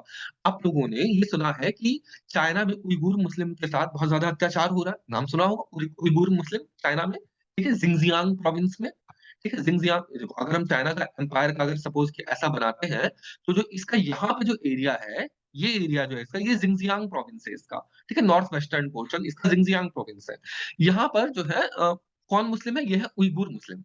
उइगुर मुस्लिम बेसिकली कौन है? ये सब टर्किश ओरिजिन के, ये सब टर्क्स हैं, ठीक है? उइगुर मुस्लिम जो है ये सब टर्क्स हैं। तो बेसिकली टर्क्स एक एथनिसिटी है। जैसे सपोज़ आज अगर ब्राह्मण की बात करें, भूमिहार की बात करें, राजपूत की बात करें, ये सब बेसिकली एक एथनिसिटी है। एथनिसिटी तो है डेफिनिटली, अब रेस भी है, एथनिसिटी भी है, ये सब कुछ है। इंडिया की जो कास्ट है ये सब कुछ है, ठीक है? कल्चरल वाली भी है, सब कुछ है बेसिकली। किंतु वो लोग जो थी इनकी एथनिसिटी थी, ठीक है? तो टर्क्स लोग जो थे यहाँ पे पूरे सेंट्रल एशिया में, पूरा सेंट्रल एशिया में इनका फैलाव था, ठीक है? सेंट्रल एशिया में टर्क्स लोग थे, इधर ये चाइना के उस साइड में टर्क्स लोग थे। बेसिकली टर्क्स का बहुत बड़े एरिया में इन लोग का फैलाव था। अब ये टर्क्स लोग जो थे ये सब खानाबदोश लोग थे। अब देखो, ये वैसे तो पूरे अरेबिक पेनिनसुला में ही खानाबदोश लोग थे। इनके पास 2 वक़्त की रोटी के मोहताज हुआ करते थे ये लोग, क्योंकि ऑब्वियसली यहाँ पे रेगिस्तान था, इन लोग के पास कुछ था नहीं। तो ये लोग सब एकदम एक-दूसरे को मार-काट यही सब इन लोग को करना होता था, ठीक है? यहाँ पे फिर भी सिविलाइज़ेशन बसती थी यूरोप में। किंतु ये लोग जो थे, इन लोग के पास तो और भी कुछ नहीं था इन टर्क्स के पास। तो ये लोग क्या किया करते थे, अपने आप को असर्ट किया करते थे, अ, आते थे, आक्रमण किया करते थे इन लोग के ऊपर, अरब्स के ऊपर। ठीक है? अरब्स के ऊपर बार-बार आकर के टर्क्स लोग सब इन्हें बहुत बुरी तरीके से इन्हें मारा करते थे, ठीक है? बार-बार इन्हें मारते थे, बार-बार मारते थे। अब आप कहोगे कि सर एक बात बताओ, हम लोग तो सुने हैं कि जो इस्लाम है, इस्लाम में भाईचारा बहुत तगड़ा है, तो उसमें तो मतलब ऐसा है कि कैलिफ की बात मानी जाती है। तो जो टर्क्स थे, ये लोग खलीफा की बात नहीं मानते थे। आपके मन में प्रश्न आना चाहिए, नहीं आना चाहिए तो मैं बता रहा हूँ, आना चाहिए आप लोग के मन में प्रश्न कि ये जो टर्क्स लोग थे, ये लोग क्यों आक्रमण करते थे? ठीक है? क्योंकि इस्लाम में तो ये कांसेप्ट है कि सब के सब जो है, ये सब भाई हैं और खलीफा की बात मानिए। खलीफा जो है यहाँ पे सीरिया से, दमास्कस से, यहाँ पे सबको आदेश देगा सब कुछ का। तो ये लोग यहाँ पे आक्रमण क्यों करते थे? ये क्या था? और ये टर्क्स लोग सब यहाँ पे कैसे पहुँच गए? तो वो पहुँचने का तो सिंपल सी बात है, जैसे आज इंडिया में इतनी सारी जो ग्रुप्स हैं, ब्राह्मण, क्षत्रिय, वैश्य, शूद्र जितने भी हैं ग्रुप सब, सबके सब आज आपको अमेरिका में भी देखने को मिलेंगे, सबके सब आपको यूरोप में देखने को मिलेंगे, सबके सब आपको ऑस्ट्रेलिया में देखने को मिलेंगे, चाइना में इनफैक्ट देखने को मिलेंगे। तो इससे क्या समझ आता है? क्या इन लोगों ने अपनी कास्ट आइडेंटिटी छोड़ दी? नहीं छोड़ी। आज सिख सिख जो देखो कनाडा को पूरा इन लोगों ने कर रखा है, अपना वहाँ पे अपना दबदबा जमा रखा है। तो बेसिकली हम लोग अपनी एथनिसिटी तो छोड़ते नहीं है, हम लोग जो भी हैं। तो ठीक इसी प्रकार ये टर्क्स लोग भी इधर-उधर गए थे, ठीक है? तब बेसिकली टर्क्स लोग सब ये एक एथनिसिटी ये सब इधर-उधर फैले हुए थे। अब कमाल की बात ये है कि ये लोग क्यों आक्रमण करते थे, ये जानना आवश्यक है। ये था मुस्लिम एम्पायर, ठीक है? ये था इस्लामिक एम्पायर अरब्स का। अब क्या होता है कि अरब्स लोग यहाँ से शुरुआत होते हैं, ठीक है? अरेबियन पेनिनसुला से शुरुआत होते हैं ये सब, ठीक है? धीरे-धीरे ना ये सब बढ़ते जाते हैं आगे की ओर, तो जहाँ जाएँगे यहाँ पे ये लोग कन्वर्ट करना शुरू करेंगे, कन्वर्ट करना शुरू करेंगे, कन्वर्ट करना शुरू करेंगे। ये पर्शिया के एरिया में कन्वर्ट करना शुरू करेंगे, कन्वर्ट करना शुरू करेंगे सब कुछ को, ठीक है? तो ये लोग कन्वर्जन कर रहे हैं। एक्चुअल में ये सब लोग मुस्लिम नहीं है। ठीक है? ये समझना होगा एक्चुअल में ये लोग मुस्लिम नहीं है। ये पूरा टर्की वाले एक्चुअल में ये लोग मुस्लिम नहीं है। ये जो टर्क्स है ना यहाँ पे ये लोग मुस्लिम नहीं है। ठीक है? ये लोग सब मुस्लिम नहीं है। ये चीज़ हमें ध्यान रखना है। टर्क्स नाम पे ये नहीं आ जाना चाहिए कि ये मुस्लिम एम्पायर ये मुस्लिम नहीं है, ठीक है? तो बेसिकली ये जो हम प्रश्न आया है कि इन लोग के ऊपर तब टर्क्स लोग क्यों आक्रमण करते थे? क्योंकि मुस्लिम थे ही नहीं ना। मुस्लिम क्यों खलीफा के अंडर में रहेंगे? ये तो खलीफा के अंडर में थे ही नहीं। ये लोग का तो अपना अलग था। ये लोग तो नॉन मुस्लिम थे सारे के सारे। तो ये लोग इसलिए आक्रमण करते थे। अब आक्रमण करने के लिए पीछे एक ही रीज़न नहीं है कि वो नॉन मुस्लिम थे। सिंपल सी बात है। जो रीज़न यहाँ पे हम लोगों ने देखा फर्टाइल ज़मीन या फिर यहाँ पे सिविलाइज़ेशन वगैरह या पैसा वगैरह। यहाँ पे फर्टाइल ज़मीन और सिविलाइज़ेशन वगैरह का तो कोई मतलब नहीं है। किंतु यहाँ पे पैसा अवश्य है। पैसा कहाँ से? ये अफ्रीका में इनका कंट्रोल आ चुका है। अफ्रीका से सारा सोना सब निकाल-निकाल करके ये लेकर के आते थे अपने एम्पायर में। तो इन लोगों के पास पैसा बहुत अधिक था। ठीक है? इन लोगों के पास पैसा काफ़ी ज़्यादा आ चुका था। तो एक चीज़ आप यहाँ पे एक चीज़ और नोटिस करोगे कि अफ्रीका को ना शुरुआत से ही सब लोगों ने कोलोनाइज़ करके रखा। पहले यहाँ पे यूरोपियंस ने किया, उसके बाद फिर यहाँ पे अरब्स ने किया, उसके बाद दोबारा से यूरोपियंस आकर के पूरे अफ्रीका को ही तबाह करके रख दिया। ठीक है? तो अफ्रीका हमेशा से वल्नरेबल ज़मीन रहा है और यहाँ पे हमेशा से इस तरीके का रहा है। ये चीज़ आपको अफ्रीका का भी समझ आ रहा है कि हिस्ट्री कैसे वहाँ पे लोग हमेशा से कमज़ोर रहे। जैसे इंडिया के लोगों ने तो फिर भी रेजिस्टेंस दिखाया, अंग्रेज़ों के खिलाफ भी हम देखेंगे मॉडर्न हिस्ट्री में, इस्लामिक इन्वेडर्स के खिलाफ भी देखेंगे, ठीक है? अफ्रीका के बारे में हमें कुछ नहीं जानने को मिलता। क्यों? क्योंकि लोग शुरुआत से ही कमज़ोर कर दिए गए थे मार-मार के। ठीक है? तो ये चीज़ है, ये रीज़न है। तो अब आपको ना सारा कांसेप्ट क्लियर हो रहा होगा कि कैसे, क्या, क्यों आपको बहुत सारे प्रश्नों के उत्तर मिल रहे होंगे। अब क्या है, यहाँ पर ना बार-बार उन लोग का आक्रमण हो रहा था, ये हम लोग देख रहे थे। अब क्या है, ये पर्शिया का एरिया है। पर्शिया क्या है बेसिकली ये है अपना ईरान। अब ईरान में ना आप कहोगे कि ये इस्लाम कैसे बन गया? देखो, सिंपल सी बात है। यहाँ पे पहले अ, ये लोग थे, पारसी लोग हुआ करते थे, ठीक है? इस्लाम में पारसी लोग हुआ करते थे, जब बाद में इन लोग का आगमन होता है तो इस्लाम पारसी लोग सब भाग-भाग के भारत में शरण लेते हैं और भारत में आज पारसी कम्युनिटी जो थोड़ी बहुत बची है, वो इस कारण से बची क्योंकि भारत में आकर के इन लोगों ने गुजरात के राजा थे, उन लोगों से कहा कि हमें शरण दो। गुजरात के राजा ने वहाँ के द्वारका के शंकराचार्य से कहा कि क्या किया जाए? तो द्वारका के शंकराचार्य कहते हैं, ठीक है, यहाँ पे आकर के बसो। अब देखो, यहाँ पे हम सब कुछ रिलेट करें, यहाँ पे शंकराचार्य का रोल आ गया, ठीक है? शंकराचार्य का, आदि शंकराचार्य का, उनका जो एस्टेब्लिश किया हुआ था मठ, ठीक है? वहाँ से आता है और द्वारका में भी उनका एक मठ है, द्वारका मठ में। तो वो कहते हैं, ठीक है, यहाँ पे रह सकते हो, किंतु एक चीज़ का ध्यान रखना कि भाषा हमारी बोलनी पड़ेगी, आप अपनी भाषा मत बोलना और यहाँ पे भारत के रहन-सहन को अपनाओ, तो भारत के की तरह धोती, कुर्ता, साड़ी सब उन लोगों ने पहनना शुरू कर दिया। हाँ, आप अपनी वो सब चीज़ चला सकते हो, धर्म अपना पालन कर सकते हो, फायर ऑल्टर्स की पूजा कर सकते हो, अपना जो उनका ज़ेरुस्थुरुस था ऐसा करके कुछ है ना उनका बेसिकली जो किताब है अपना आप उन सब का पालन कर सकते हो, सब कुछ कर सकते हो, प्रेयर कर सकते हो, जैसा आप कुछ है चला सकते हो, किंतु आपको रहना पड़ेगा भारतीय परिवेश में ही, भारतीय लोग की तरह इंटरमिंगल कर जाओ प्रॉपर तरीके से, ताकि लोग को पता चले कि आप भारतीय हो, कहाँ के हो, ठीक है? तो यहाँ पे हम लोगों ने देखा कि ये लोग सब भाग-भाग के भारत आने लग गए। अब क्या है, सब के सब तो भाग नहीं पाएँगे, तो जो यहाँ पे बचे, वो सब के सब इस्लाम में कन्वर्ट हो गए, ठीक है? तो आज जो हमें मॉडर्न डे ईरान मिलता है, पर्शिया उससे बड़ा था, तो वो सब ईरानियन ट्राइब थे बेसिकली, ठीक है? ये सब के सब कौन थे? ये सब के सब पारसी लोग सब थे। तो यहाँ का राजा सबसे पहले इस्लाम को कबूल कर लेता है, ठीक है? और धीरे-धीरे वहाँ की जनता को भी कबूल करने पे मजबूर कर दिया जाएगा। तो देखो सिंपल सी बात है, इस्लाम जहाँ भी जाएगा वो सबको कन्वर्ट करने का पूरा प्रयास करेगा कि सबको कन्वर्ट कर लो, सबको कन्वर्ट कर लो, क्योंकि काफ़िर नहीं रहने चाहिए दुनिया में, ठीक है? तो काफ़िरों को समाप्त करने का इन लोग का वो था पूरा अपना पूरा इन लोग का मकसद। तो अब यहाँ के राजा ने इस्लाम अपना लिया। अब क्या होता है कि टर्क्स लोग सब ऊपर से आक्रमण कर रहे हैं लगातार। अब जो भी टर्क्स आक्रमण कर रहे हैं, ठीक वही आक्रमणकारियों की अपना नीति, आक्रमण करके यहाँ पे आकर के बस जाते हैं, ठीक है? यहाँ पे आकर बस जाते हैं। किंतु क्या थे टर्क्स लोग जो थे ये सब नॉन मुस्लिम्स थे। तो उनका अपना कोई ऐसा स्थान ही और आप अभी भी देखो जितने भी नॉन मुस्लिम होते हैं बेसिकली अगर हम ईस्ट साइड में देखें, अपने हिंदू देखें या बुद्धिस्ट देखें या और कोई इधर के रिलीजन देखें, ये लोग ना बड़े लिबरल टाइप होते हैं। तो जहाँ जाते हैं ना, ये वहाँ के रंग में रंग ढल जाते हैं, ठीक है? आज आप देखो कि जहाँ के परिवेश में रहते हैं, वहाँ के परिवेश में हम लोग ढल जाते हैं। महाराष्ट्र में रहे तो महाराष्ट्र के बन गए, बंगाल में रहे तो बंगाली की तरह बन गए, तो हम लोग उस तरीके से घुलने-मिलने वाला है। उन लोग का भी वही था, तो यहाँ पे आके ना इन लोगों ने भी इस्लाम को स्वीकार कर लिया। ये लोग भी इस्लाम को स्वीकार करने लग गए धीरे-धीरे, धीरे-धीरे। ठीक है? तो ये टर्क्स लोग भी इस्लाम को स्वीकार करने लगे। अब कमाल की बात ये है कि जब तक वो टर्क्स लोग इनको आक्रमण करते थे, वो नॉन मुस्लिम्स थे। किंतु अब जब इन लोगों ने मुस्लिम धर्म को अपना लिया, तो यही लोग सब ना अब उन दूसरे टर्क्स के खिलाफ लड़ेंगे। अब देखो, एक टर्क दूसरे टर्क के खिलाफ लड़ रहा है, तो इन लोगों ने बड़ी शातिरपने से क्या किया, एक टर्क को दूसरे टर्क्स के खिलाफ लड़वा दिया। ठीक है? और उस टाइम पे बड़ी ही इम्पोर्टेंट आप नाम सुनोगे फिरदौसी का। ठीक है? फिरदौसी, अब यहाँ पे बहुत इंपॉर्टेंट चीज़ पे लेके चलता हूँ, फिरदौसी।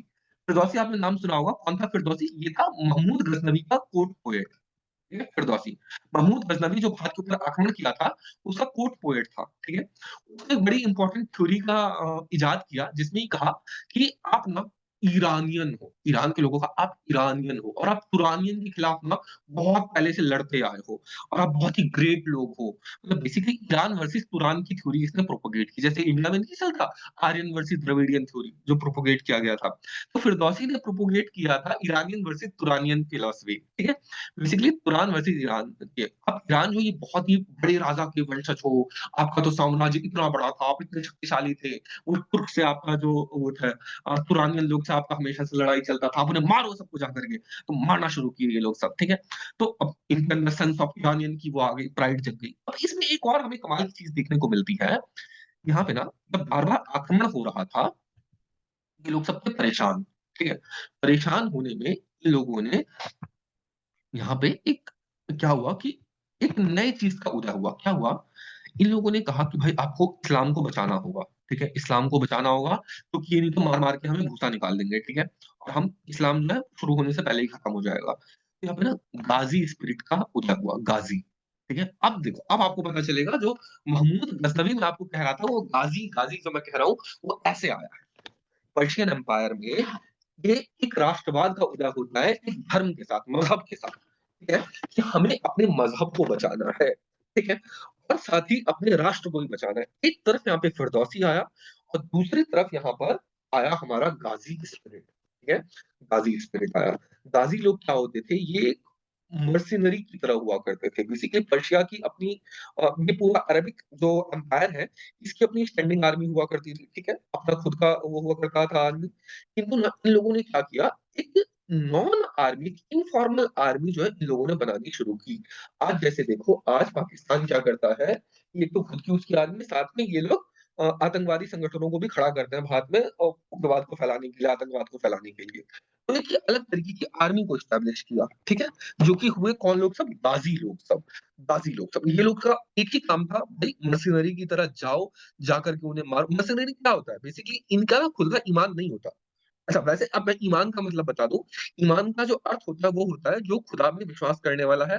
सिर्फ़ उतना ही नहीं, आपको खुदा में विश्वास करने के साथ-साथ ये भी विश्वास करना पड़ेगा कि जो उनके सल्लल्लाहु अलैहि वसल्लम जो पैगंबर मोहम्मद थे, उनको आप अंतिम पैगंबर मानते हो। ये 2 कंडीशन आपको फ़ॉलो करनी पड़ेगी। तभी आप माने जाओगे कि आप जो हो क्या हो? ईमान वाले हो। तो हमारे इधर जो शब्द है ईमानदार, तो एक चीज़ का ध्यान रखना, यदि कोई कहे कि आप ईमानदार नहीं हो क्या? तो यदि आप ईमानदार नहीं हो तो कहना हम ईमानदार नहीं है, क्योंकि आपके पास ईमान नहीं है। सच बात है, आपके पास ईमान नहीं है, आप ईमान वाले नहीं हो। ईमान होने का मतलब ही है कि आपको क्या फ़ॉलो करना पड़ेगा? इस्लाम को मानना पड़ेगा, उसके अंतिम पैगंबर को मानना पड़ेगा। तो ईमानदार का मतलब वो है। अब आपको समझ आ रहा होगा ईमानदार क्या है एक्चुअल में।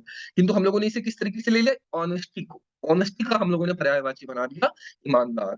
क्यों बना दिया? क्योंकि इंडिया में बहुत टाइम तक उन लोग का शासन रहा है, तो इसी वजह से जो कोई ईमान को ना मानने वाले थे, वो सारे के सारे डिसऑनेस्ट थे। तो एक्चुअल में जब हम अपने आप को कहते हैं ना कि हम वो हैं, ईमानदार हैं, तो इसका मतलब है कि हम इस्लाम के सपोर्टर हैं, ठीक है? हम इस्लाम को सपोर्टर भी नहीं, इनफैक्ट हम इस्लाम को मानने वाले हैं, ठीक है? तो ये चीज़ है। तो एक्चुअली मैं अपने आप को कभी नहीं कहता कि मैं ईमानदार हूँ, आई एम नॉट ईमानदार। आप लोग अपना देख लेना क्या कहना है खुद को आगे से, ठीक है? ये आपको पता चला। ऑलराइट। तो यहाँ पे ना ईमान वालों का राइज़ शुरू हुआ मर्सिनरी का। मर्सिनरी का काम क्या था कि इन लोगों को कोई मतलब नहीं था कि भाई ये किसकी तरफ है। जो राजा इन्हें पैसा देगा, उस राजा के हो लेंगे ये, ठीक है? तो इनका खुद का कोई ईमान नहीं हुआ करता था स्टार्टिंग में। लेकिन अ, ईमान इन लोग का हुआ करता था। अब देखो, मैंने क्या कहा ये इस्लाम की ही उसके लिए आया, तो ईमान इनका अपने उसके लिए था। किंतु बेसिकली ये लोग दूसरे के लिए, मतलब अगर कोई कहता तो उसके लिए भी लड़ सकते थे। अगर कोई दूसरा मुस्लिम लीडर होता, उसके लिए लोग लड़ सकते थे बिना अपने जैसे इंडिया में होता है ना कि एक भावना होती है कि देशभक्ति की भावना। भारत के जो सैनिक हैं वो कभी भी पाकिस्तान का सपोर्ट नहीं करेंगे, हमें विश्वास है। क्योंकि उनमें देशभक्ति की भावना है। किंतु वही यदि हम इंडियन आर्मी में दूसरे-दूसरे देशों से अगर बुलाने लग गए, उन सबको मौका देने लग गए, तो हम सपोर्ट नहीं करेगा। जैसे आपको एक छोटी-सी बात बताता हूँ, चाणक्य ने चंद्रगुप्त मौर्य के टाइम पे सब कुछ रिलेट करो आप, सब कुछ रिलेट करो। कहता है कि अलेक्जेंडर तो चला गया, ठीक है? लेकिन फिर जो उसका सेल्यूकस निकेटर था, वो बार-बार आक्रमण कर रहा था। जो उसका सैनिक था, सिप मेन जो उसका वो था, हेड था ईस्टर्न अलेक्जेंडर एम्पायर का, वो बेसिकली सेल्यूकस निकेटर था। अब सेल्यूकस निकेटर जो है, वो आक्रमण कर रहा था बार-बार, ठीक है? चंद्रगुप्त मौर्य के राज्य के ऊपर। तो चाणक्य ने कहा, "एक बार ना इसको मार-मार के इसका भूसा निकाल दो।" ठीक है? तो वो जाता है चंद्रगुप्त मौर्य, उसे मार-मार के उसकी हड्डी-पसली तोड़ देता है, ठीक है? अब क्या होता है, सेल्यूकस निकेटर कहते हैं, "एक काम करो, आप मेरी बेटी से शादी कर लो।" ठीक है? हेलेना, आपने नाम सुना होगा हेलेना, हेलेना। अब सिलेना नहीं है, सिलेना गोमेज़ नहीं है, ठीक है? अ, कौन-सा उसका गाना है, ठीक है, जो भी गाना है। बेसिकली हेलेना है, ठीक है? हेलेना। तो हेलेना से शादी कर लो कहता है। अब चाणक्य उसे क्या सुझाव देते हैं? चाणक्य कहते हैं, "चंद्रगुप्त कर लो विवाह, इससे विवाह कर लो, किंतु ये ध्यान रखना ये है ये म्लेच्छ, ठीक है? तो एक चीज़ पहले शर्त करवा लो कि कभी भी इसका जो बेटा है वो राजा नहीं बनेगा।" क्योंकि जो विदेशी होते हैं, विदेशी खून जिनमें होता है, वो कभी भी ऑनेस्ट नहीं होते हैं अपने राज्य को लेकर के। इसलिए तुम्हारी जो पत्नी दुर्धरा है, उसी के बच्चे शासन करेंगे। ये चीज़ तुम अपने दिमाग में गाँठ बाँध लो, हेलेना के बच्चे नहीं करने चाहिए शासन। तो चाणक्य उसे वो सुझाव देता है और वही चीज़ आप एक्चुअल में देख भी सकते हो, कि कभी भी ना उनकी ऑनेस्टी नहीं होती। कभी जो विदेशी होते हैं ना, वो नहीं कर पाते हैं वो चीज़ ऑनेस्ट, अपने देश के प्रति नहीं रह पाते। आप देख लो ना फ्रांस में कितना ज़्यादा वो चल रहा है, बार-बार अभी वर्ल्ड कप हुआ, वर्ल्ड कप में इन लोगों ने आगजनी शुरू कर दी। अगर आप थोड़ा बहुत देख रहे होंगे करंट अफेयर्स, तो कैसे आगजनी शुरू हो गई, क्योंकि फ्रांस ने हरा दिया किसको? मोरक्को को। अबे मोरक्को को हराया तो भाई मोरक्को वाले दुखी हुए, फ्रांस वाले क्यों दुखी हो रहे हैं? लेकिन फ्रांस में भी कुछ जो उनकी माइग्रेंट्स हैं, वो लोग सब दुखी होने लग गए, मरोड़ मचने लग गया, इसलिए वो सब भी उनके खिलाफ आगजनी कर दिए।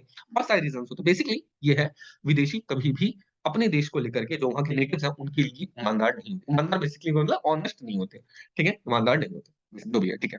ऑलराइट। तो यहाँ पे सेम वही चीज़ होता है कि इधर ना ये मर्सेनरीज़ थे, ठीक है? ये लोग सब डिसऑनेस्ट बेसिकली हुआ करते हैं। एक्चुअल में जहाँ भी मर्सेनरीज़ है, डिसऑनेस्ट है, किंतु ये मर्सेनरीज़ ये एक्सेप्शनल है। ये लोग जो हैं, ये ऑनेस्ट है अपने रिलीजन को लेकर के। ये इम्पोर्टेंट चीज़ है और ये लोग जो हैं, ये उनको खदेड़ने का काम करेंगे, ठीक है? ये लोग उन्हें खदेड़ने का काम करेंगे, तो टर्क्स को रोकने का काम किसने किया है? इन मर्सेनरीज़ गाज़ियों ने। ये गाज़ी है। जैसे मैंने आपको एक नाम बताया था अर्तुगरुल गाज़ी जिसने कि कंसोलिडेट करने का काम किया था, अर्तुगरुल गाज़ी। आप देखना कभी इसकी ना यूट्यूब पे सीरीज़ पड़ी हुई है, हिंदी में ट्रांसलेटेड है, उर्दू में, पाकिस्तानी ड्रामा शो है। अर्तुगरुल गाज़ी के नाम से, ठीक है? आप वो देखना, उसके 4-5 एपिसोड देख लेना, आपको बेसिक चीज़ पता चल जाएगी कि कैसे-कैसे था, ठीक है? अर्तुगरुल गाज़ी। तो गाज़ी स्पिरिट वहाँ पे राइज़ होती है। अब इसमें एक कमाल की चीज़ क्या होती है कि गाज़ी स्पिरिट राइज़ होती है यहाँ पे पर्शिया में इधर और ये पर्शिया का जो इस्लाम है ना, वो डिफरेंट हो जाता है अरबिक इस्लाम से। कैसे इस्लाम डिफरेंट होता है? 10 मिनट में वाइंड अप कर सकते हैं? आई डोंट थिंक सो, ठीक है? मैं कोशिश करूँगा जल्दी से जल्दी पर देखते हैं। आज आपको शायद थोड़ा वेट करना पड़ जाए या नहीं तो आप बाद में देख लेना जैसा भी आपको कंफर्टेबल फील हो, ठीक है? तो देखते हैं या आप लोग कंटिन्यू कर लेना। ऑल राइट, आप देख लेना जैसे भी हो। तो यहाँ पर बेसिकली क्या होता है कि ये जो गाज़ी लोग हैं, यहाँ पे एक अलग प्रकार का इस्लाम का उदय होता है। ये होता है पर्शियन इस्लाम। जैसे हम कहते हैं ना इंडिया में जो इस्लाम आया वो सूफीज़्म लेकर के आया। मतलब भारत में जो आया तो उसे सूफीज़्म का प्रचार करना पड़ गया, ठीक है? क्योंकि भारत में लोग सब भगवान को मानने वाले, भगवान में एकदम रम जाने वाले, गीत, संगीत, भजन, नृत्य सब कुछ चीज़ में थे। तो भारत में जो इस्लाम आया उसे सूफीज़्म को आना पड़ा, ठीक है? तो सूफीज़्म को ना बाकी इस्लाम में हराम माना जाता है, खराब मानते हैं वो लोग सूफीज़्म को, ठीक है?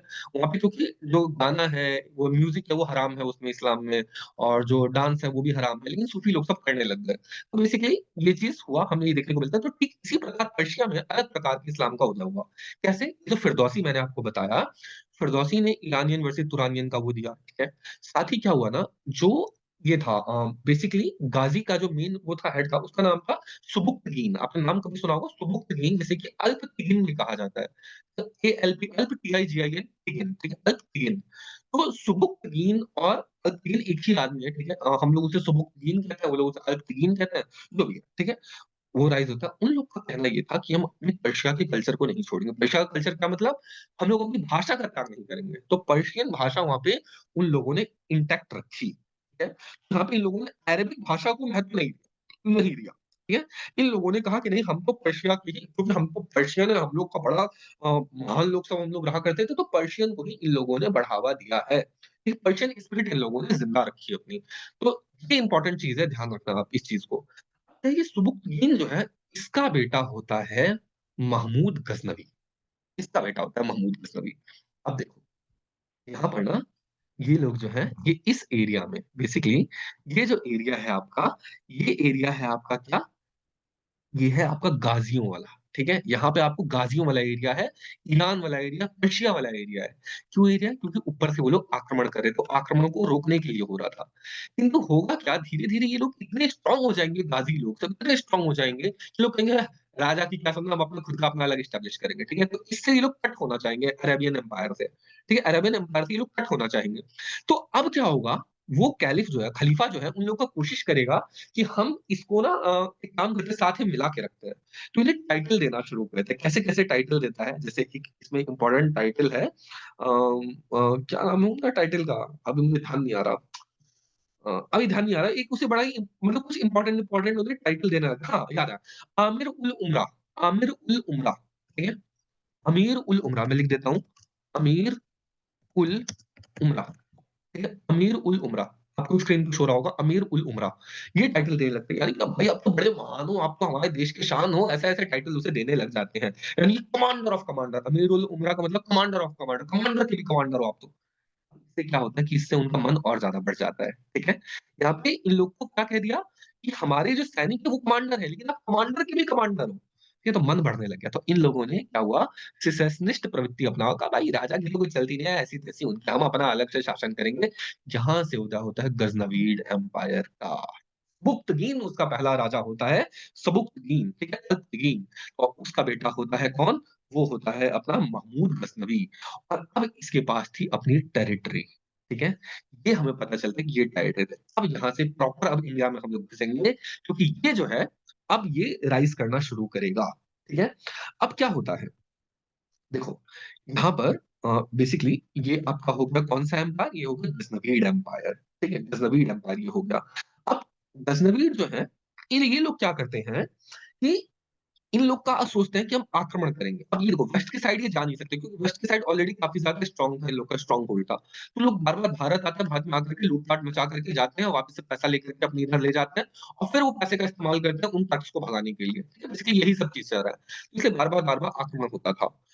अब आप कहोगे कि भारत में आक्रमण हम लोग रोक क्यों नहीं पा रहे थे? इसलिए नहीं रोक पाए थे क्योंकि ट्राइपार्टाइट स्ट्रगल हम लोगों ने जो देखा, उसमें भारत हो चुका था कमज़ोर, स्पेशली गुर्जर-प्रतिहारा डायनेस्टी जो थी, वो हो चुकी थी कमज़ोर, ठीक है? तो छोटे-छोटे राज्य बचे थे, तो इसलिए वो ज़्यादा कुछ कर नहीं पा रहे थे। तो ये कारण है कि वो ज़्यादा कुछ कर नहीं पा रहे थे, इसलिए वो बेसिकली यहाँ पे भारत में लूट करके जा पा रहा था। तो ये हमें कारण देखने को मिलता है, ठीक है? अब क्या होता है? अब देखो हम आगे की तरफ बढ़ते हैं। ये जो है आगे बढ़ता है, ठीक है? भारत की ओर। और भारत का अब यहाँ पे आपको गुजरात दिखाई दे रहा होगा, तो ये भारत का सपोज़ नक्शा है, ठीक है? भारत का ये सपोज़ नक्शा है। यहाँ पे क्या होता है, इस साइड पे ना हिंदू शाही डायनेस्टी रूल किया करती थी। हिंदू शाही नाम था उस डायनेस्टी का, हिंदू शाही डायनेस्टी, ठीक है? इसका शासन था। अब ये लोग ना अपने आप में बहुत स्ट्रॉन्ग रूलर्स थे, ठीक है? ऐसा नहीं कि ये लोग कमज़ोर थे, किंतु ये लोग समझे कि भाई ये गाज़ी प्रवृत्ति का है, ये लोग ना आकर के हमें कमज़ोर करेगा, इसके दिमाग में ये चीज़ था, ठीक है?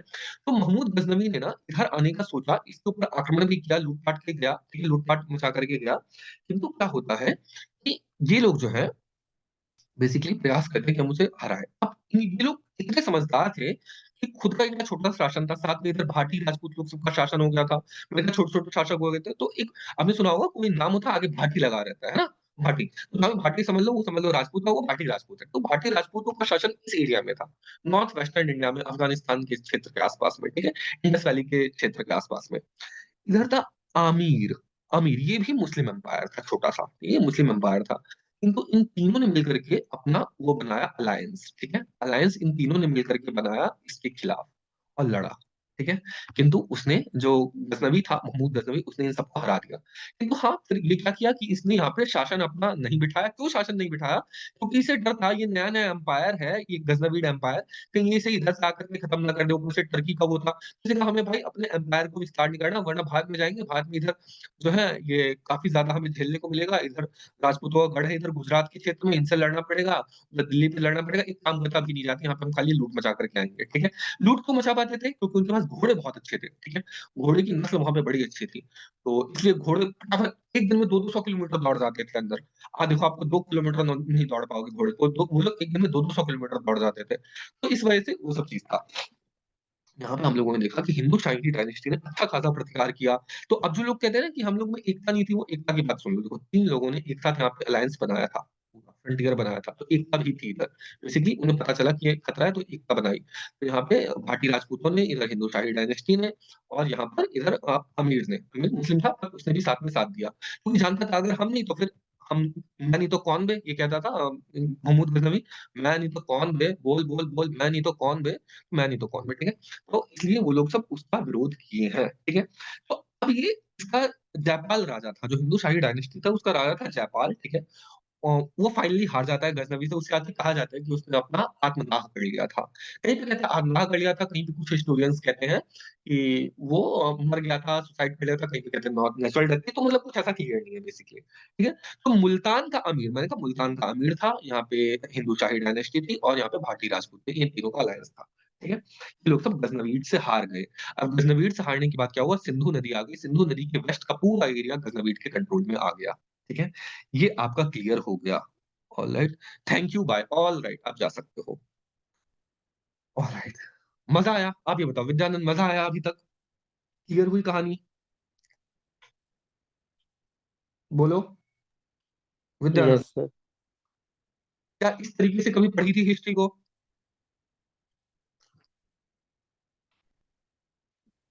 सर ऊपर ऊपर से पढ़ा। ऊपर लेकिन कांसेप्ट बिल्डिंग नहीं हुआ होगा कि कैसे-कैसे सब कुछ बिल्ड अप हो रहा है ना? टाइम है ना तुम्हारे पास यस। अभी? Yes sir, yes sir. ठीक है। क्या होता है यहाँ पर बेसिकली बार-बार, बार-बार आक्रमण हो रहा है, ठीक है? बार-बार, बार-बार आक्रमण उधर का टर्कों का हो ही रहा है, तुर्कों का यहाँ पे आक्रमण हो ही रहा है, ठीक है? अब ये क्या होगा यहाँ पे बेसिकली जो अरेबिक एम्पायर था पूरा का पूरा, ये डिसइंटीग्रेट हो रहा है। ये हम देखने को मिल रहा है कि ये डिसइंटीग्रेट हो रहा है ना? ये सब पूरा डिसइंटीग्रेट हो रहा है और कौन राइज़ कर रहा है? यहाँ पे तो हम लोगों ने देखा कि ये था गज़नवीड एम्पायर, ये गज़नवीड एम्पायर था। किंतु गज़नवीड ही नहीं, इनके अलावा ना एक और राइज़ होता है। क्या होता है? ये थे सल्जूक लोग, सेल्जुक एम्पायर, SELJUK, ठीक है? मैं आपको ना इनका मैप दिखाता हूँ, सेल्जुक एम्पायर।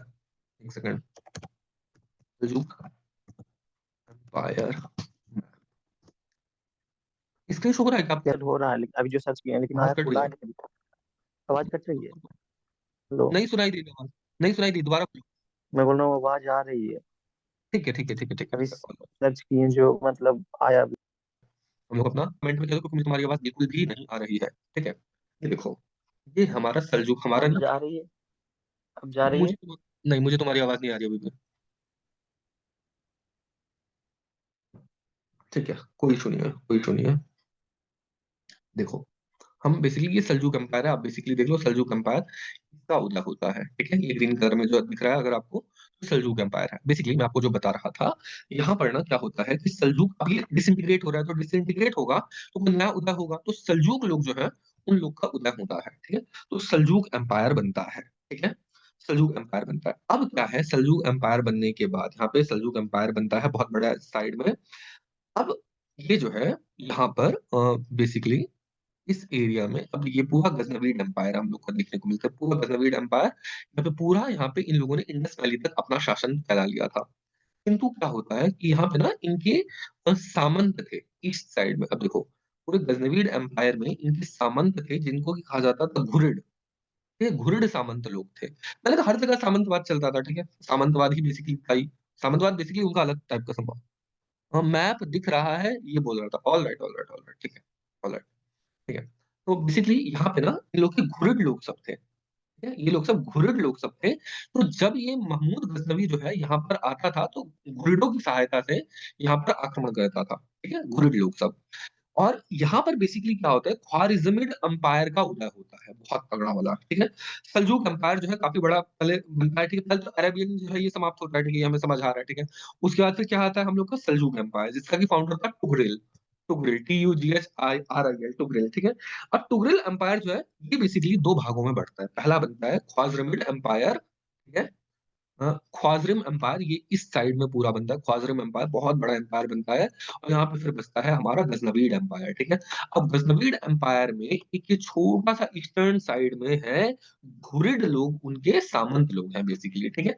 सामंत नहीं कहना चाहिए, सामंत अपना इंडिया का शब्द है, जो भी कह लें उनके वैसल कह लें, ठीक है? तो वो उनका था यहाँ पे। अब क्या होता है बार-बार उनका आक्रमण हो रहा है, ऊपर से टैक्स का हम लोग को भी देख रहे हैं, ठीक है? दूसरा क्या महमूद गज़नवी की नीति क्या थी कि भाई लूटो-खसोटो और फिर वहाँ से भाग जाओ। तो इन लोगों ने क्या किया कि यहाँ पे एक बार क्या होता है कि ये जो एम्पायर इधर का होता है, यहाँ पर ये जो मैंने आपको कहा घुरिड का, यहाँ पे ना सुल्तान अलाउद्दीन था। इसका नाम था सुल्तान अलाउद्दीन, ठीक है? बेसिकली ना ये राजा ही आप कह सकते हो, पहले राजा नहीं था, पहले चीफ था उन लोग का। तो अलाउद्दीन अभी अलाउद्दीन खिलजी से आप इसे मत रिलेट कर लेना, ठीक है? ये अलाउद्दीन दूसरा था। क्योंकि एक बार क्या होता है ना कि ये लोग जो थे इधर के जो गज़नवी एम्पायर थे, ये लोग कहते थे भाई हम तो प्योर ब्लड है, हम तो प्योर ब्लड है। अच्छा ये अरेबिक जब मैंने बताया ये लोग सब कहते थे भाई हाँ ठीक है, सब बराबर, सब बराबर, सब बराबर, ठीक है? हम सब एक हैं, हम सब एक हैं और ये यहाँ पर ना इन लोग की भावना थी कि हम लोग सब पर्शियन लोग। अब क्यों पर्शियन का वो राइज़ हुआ? क्योंकि हम लोगों ने देखा कि पर्शियन इज़ द ग्रेटेस्ट, ठीक है? हम लोगों ने ये इसका रीज़न देखा फिरदौसी फिरदौसी कौन-सी वो प्रोपेगेट की गई थी इरानियन वर्सेस तुरानियन, तो ये सब कारण था। तो अब क्या होता है कि यहाँ पर ये लोग सब जो हैं, इन लोग को जो इधर था अलाउद्दीन, इसके भाई को ना बड़ा ह्यूमिलिएट किया इसका राजा ने, बड़ा ह्यूमिलिएट किया। अरे! तू तो लो बॉर्न है, तू तो घटिया इंसान है, तू तो वाहियात इंसान है। तो इसका जो मतलब जो अलाउद्दीन है ना, उसको बड़ा बुरा लगा। हाँ, हम इसको मदद करते हैं आगे साम्राज्य फैलाने में, किंतु हमारे ही खिलाफ जाकर के ऐसी हरकत कर मतलब हमें इसे बिल्कुल भाव नहीं देता, बिल्कुल खराब वो देता है। तो ये लोग क्या करते हैं कि अ, इनके ऊपर ना आक्रमण कर देते हैं। ठीक है? ये जो है अपना गज़नवीद एम्पायर इसके ऊपर हो जाता है आक्रमण किसका? घुरिडों का, ठीक है? और घुरिड लोग आक्रमण करके इन्हें तबाह कर देते हैं, ठीक है? तो अब क्या हुआ ये पूरी तरीके से हो गया क्या? तबाह। बेसिकली जो आपका गज़नवीद एम्पायर था ये हो गया तबाह। गज़नवीद एम्पायर क्यों तबाह हुआ? हम लोगों ने देखा क्योंकि एक बार इसने इसको वो कर दिया था, बेइज़्ज़ती कर दी थी। तो जो अलाउद्दीन था इसे बुरा लगा अपने भाई की बेइज़्ज़ती का, तो जाकर के इसको तबाह कर देता है, ठीक है? बहुत ताकतवर तो था ही ये भी, ठीक है? तो जाकर के उसी को गज़नवी के जो राजधानी थी उसको जाके तबाह कर देता है, उसे हरा देता है। किंतु ऑब्वियसली उतना भी ताकतवर नहीं था कि उसके ऊपर कंट्रोल जमा के रख सके। तो अब क्या है यहाँ पे मैंने आपको कहा था ख्वारिज़मी एम्पायर काफ़ी ज़्यादा वो बढ़ चढ़ रहा था। तो ख्वारिज़्म एम्पायर जो है वो काफ़ी ज़्यादा आगे बढ़ने लग गया। तो जो गज़नविद एम्पायर है उसकी जगह ले ली ख्वारिज़मी एम्पायर ने। ठीक है? ख्वारिज़मिड एम्पायर ने उसकी जगह ले ली बहुत बड़े एरिया में ख्वारिज़मिड एम्पायर ये आपको ध्यान रखना है। ख्वारिज़मिड एम्पायर आगे फिर से इसका ज़िक्र होगा, इसका उल्लेख होगा जब मंगोल को पढ़ेंगे तो, ठीक है? तो यहाँ पर अब हम लोगों ने देखा यहाँ पे घुरिड लोग जो है इन लोग का शासन हो गया। अब यहाँ पे गज़नविद समाप्त हो चुके हैं। अब ये घुरिड कौन है? घूरी, गोरी, महमूद गोरी। अब आपको क्लियर हुआ होगा ये मोहम्मद गोरी कौन था? मोहम्मद गोरी कौन था? ये था मोहम्मद गोरी। पहले ये वेसल था किसका? ये वेसल था हम इसका गज़नवीद एम्पायर का। गज़नवीद एम्पायर वाले कौन थे? ये सब गाज़ी थे। किसके गाज़ी थे? अब्बासिड कैलिफेट के गाज़ी थे। ठीक है? तो इस तरीके से आपको ये बना पूरा बैठा सारा इस प्रकार से चला करता था। तो ये था मोहम्मद गौरी। अब यहाँ पे चाहें तो हम आज स्टॉप कर सकते हैं। आप बताओ क्या कहना है? क्योंकि टाइम वैसे भी हो चुका है। तो मोहम्मद गौरी यहाँ पे आता है और मोहम्मद गौरी जो है अब देखो इसके बाद चल के थोड़ा-सा आगे बढ़ते हैं या यहीं पे रुकते हैं? चलो ठीक है, यहीं पे एंड करते हैं, कल फिर नेक्स्ट शुरू करेंगे। क्या कहते हो? जैसा आपको ठीक लगे सर। ठीक है, ठीक है। तो मोहम्मद गौरी तक हम लोगों ने देखा कि मोहम्मद गौरी कौन था। अब आपको ना ये चीज़ अब आप दुनिया में कहीं जाओगे ना, तो आप एकदम प्रॉपर एक इंटेलिजेंट लोग की तरह बात कर सकते हो किसी के साथ, ठीक है? अब जा करके अपने दोस्तों से बात करना या किसी बड़े इंपॉर्टेंट लोगों से किसी से भी आप बात करोगे ना बाद में भविष्य में, तो आपको प्रॉपर एक हिस्ट्री का बैकग्राउंड कंट्रोल में होगा कि अच्छा, इस तरीके से सब कुछ हुआ करता था। तो कांसेप्चुअल क्लैरिटी बहुत इंपॉर्टेंट है जो आपको दे दी गई है। क्लियर हुआ कि नहीं ये बता दो? मज़ा आया? क्लियर हुआ कि नहीं असल में? यस सर, मजा भी आया। ठीक है, ऑलराइट। अब काम क्या है? बताओ?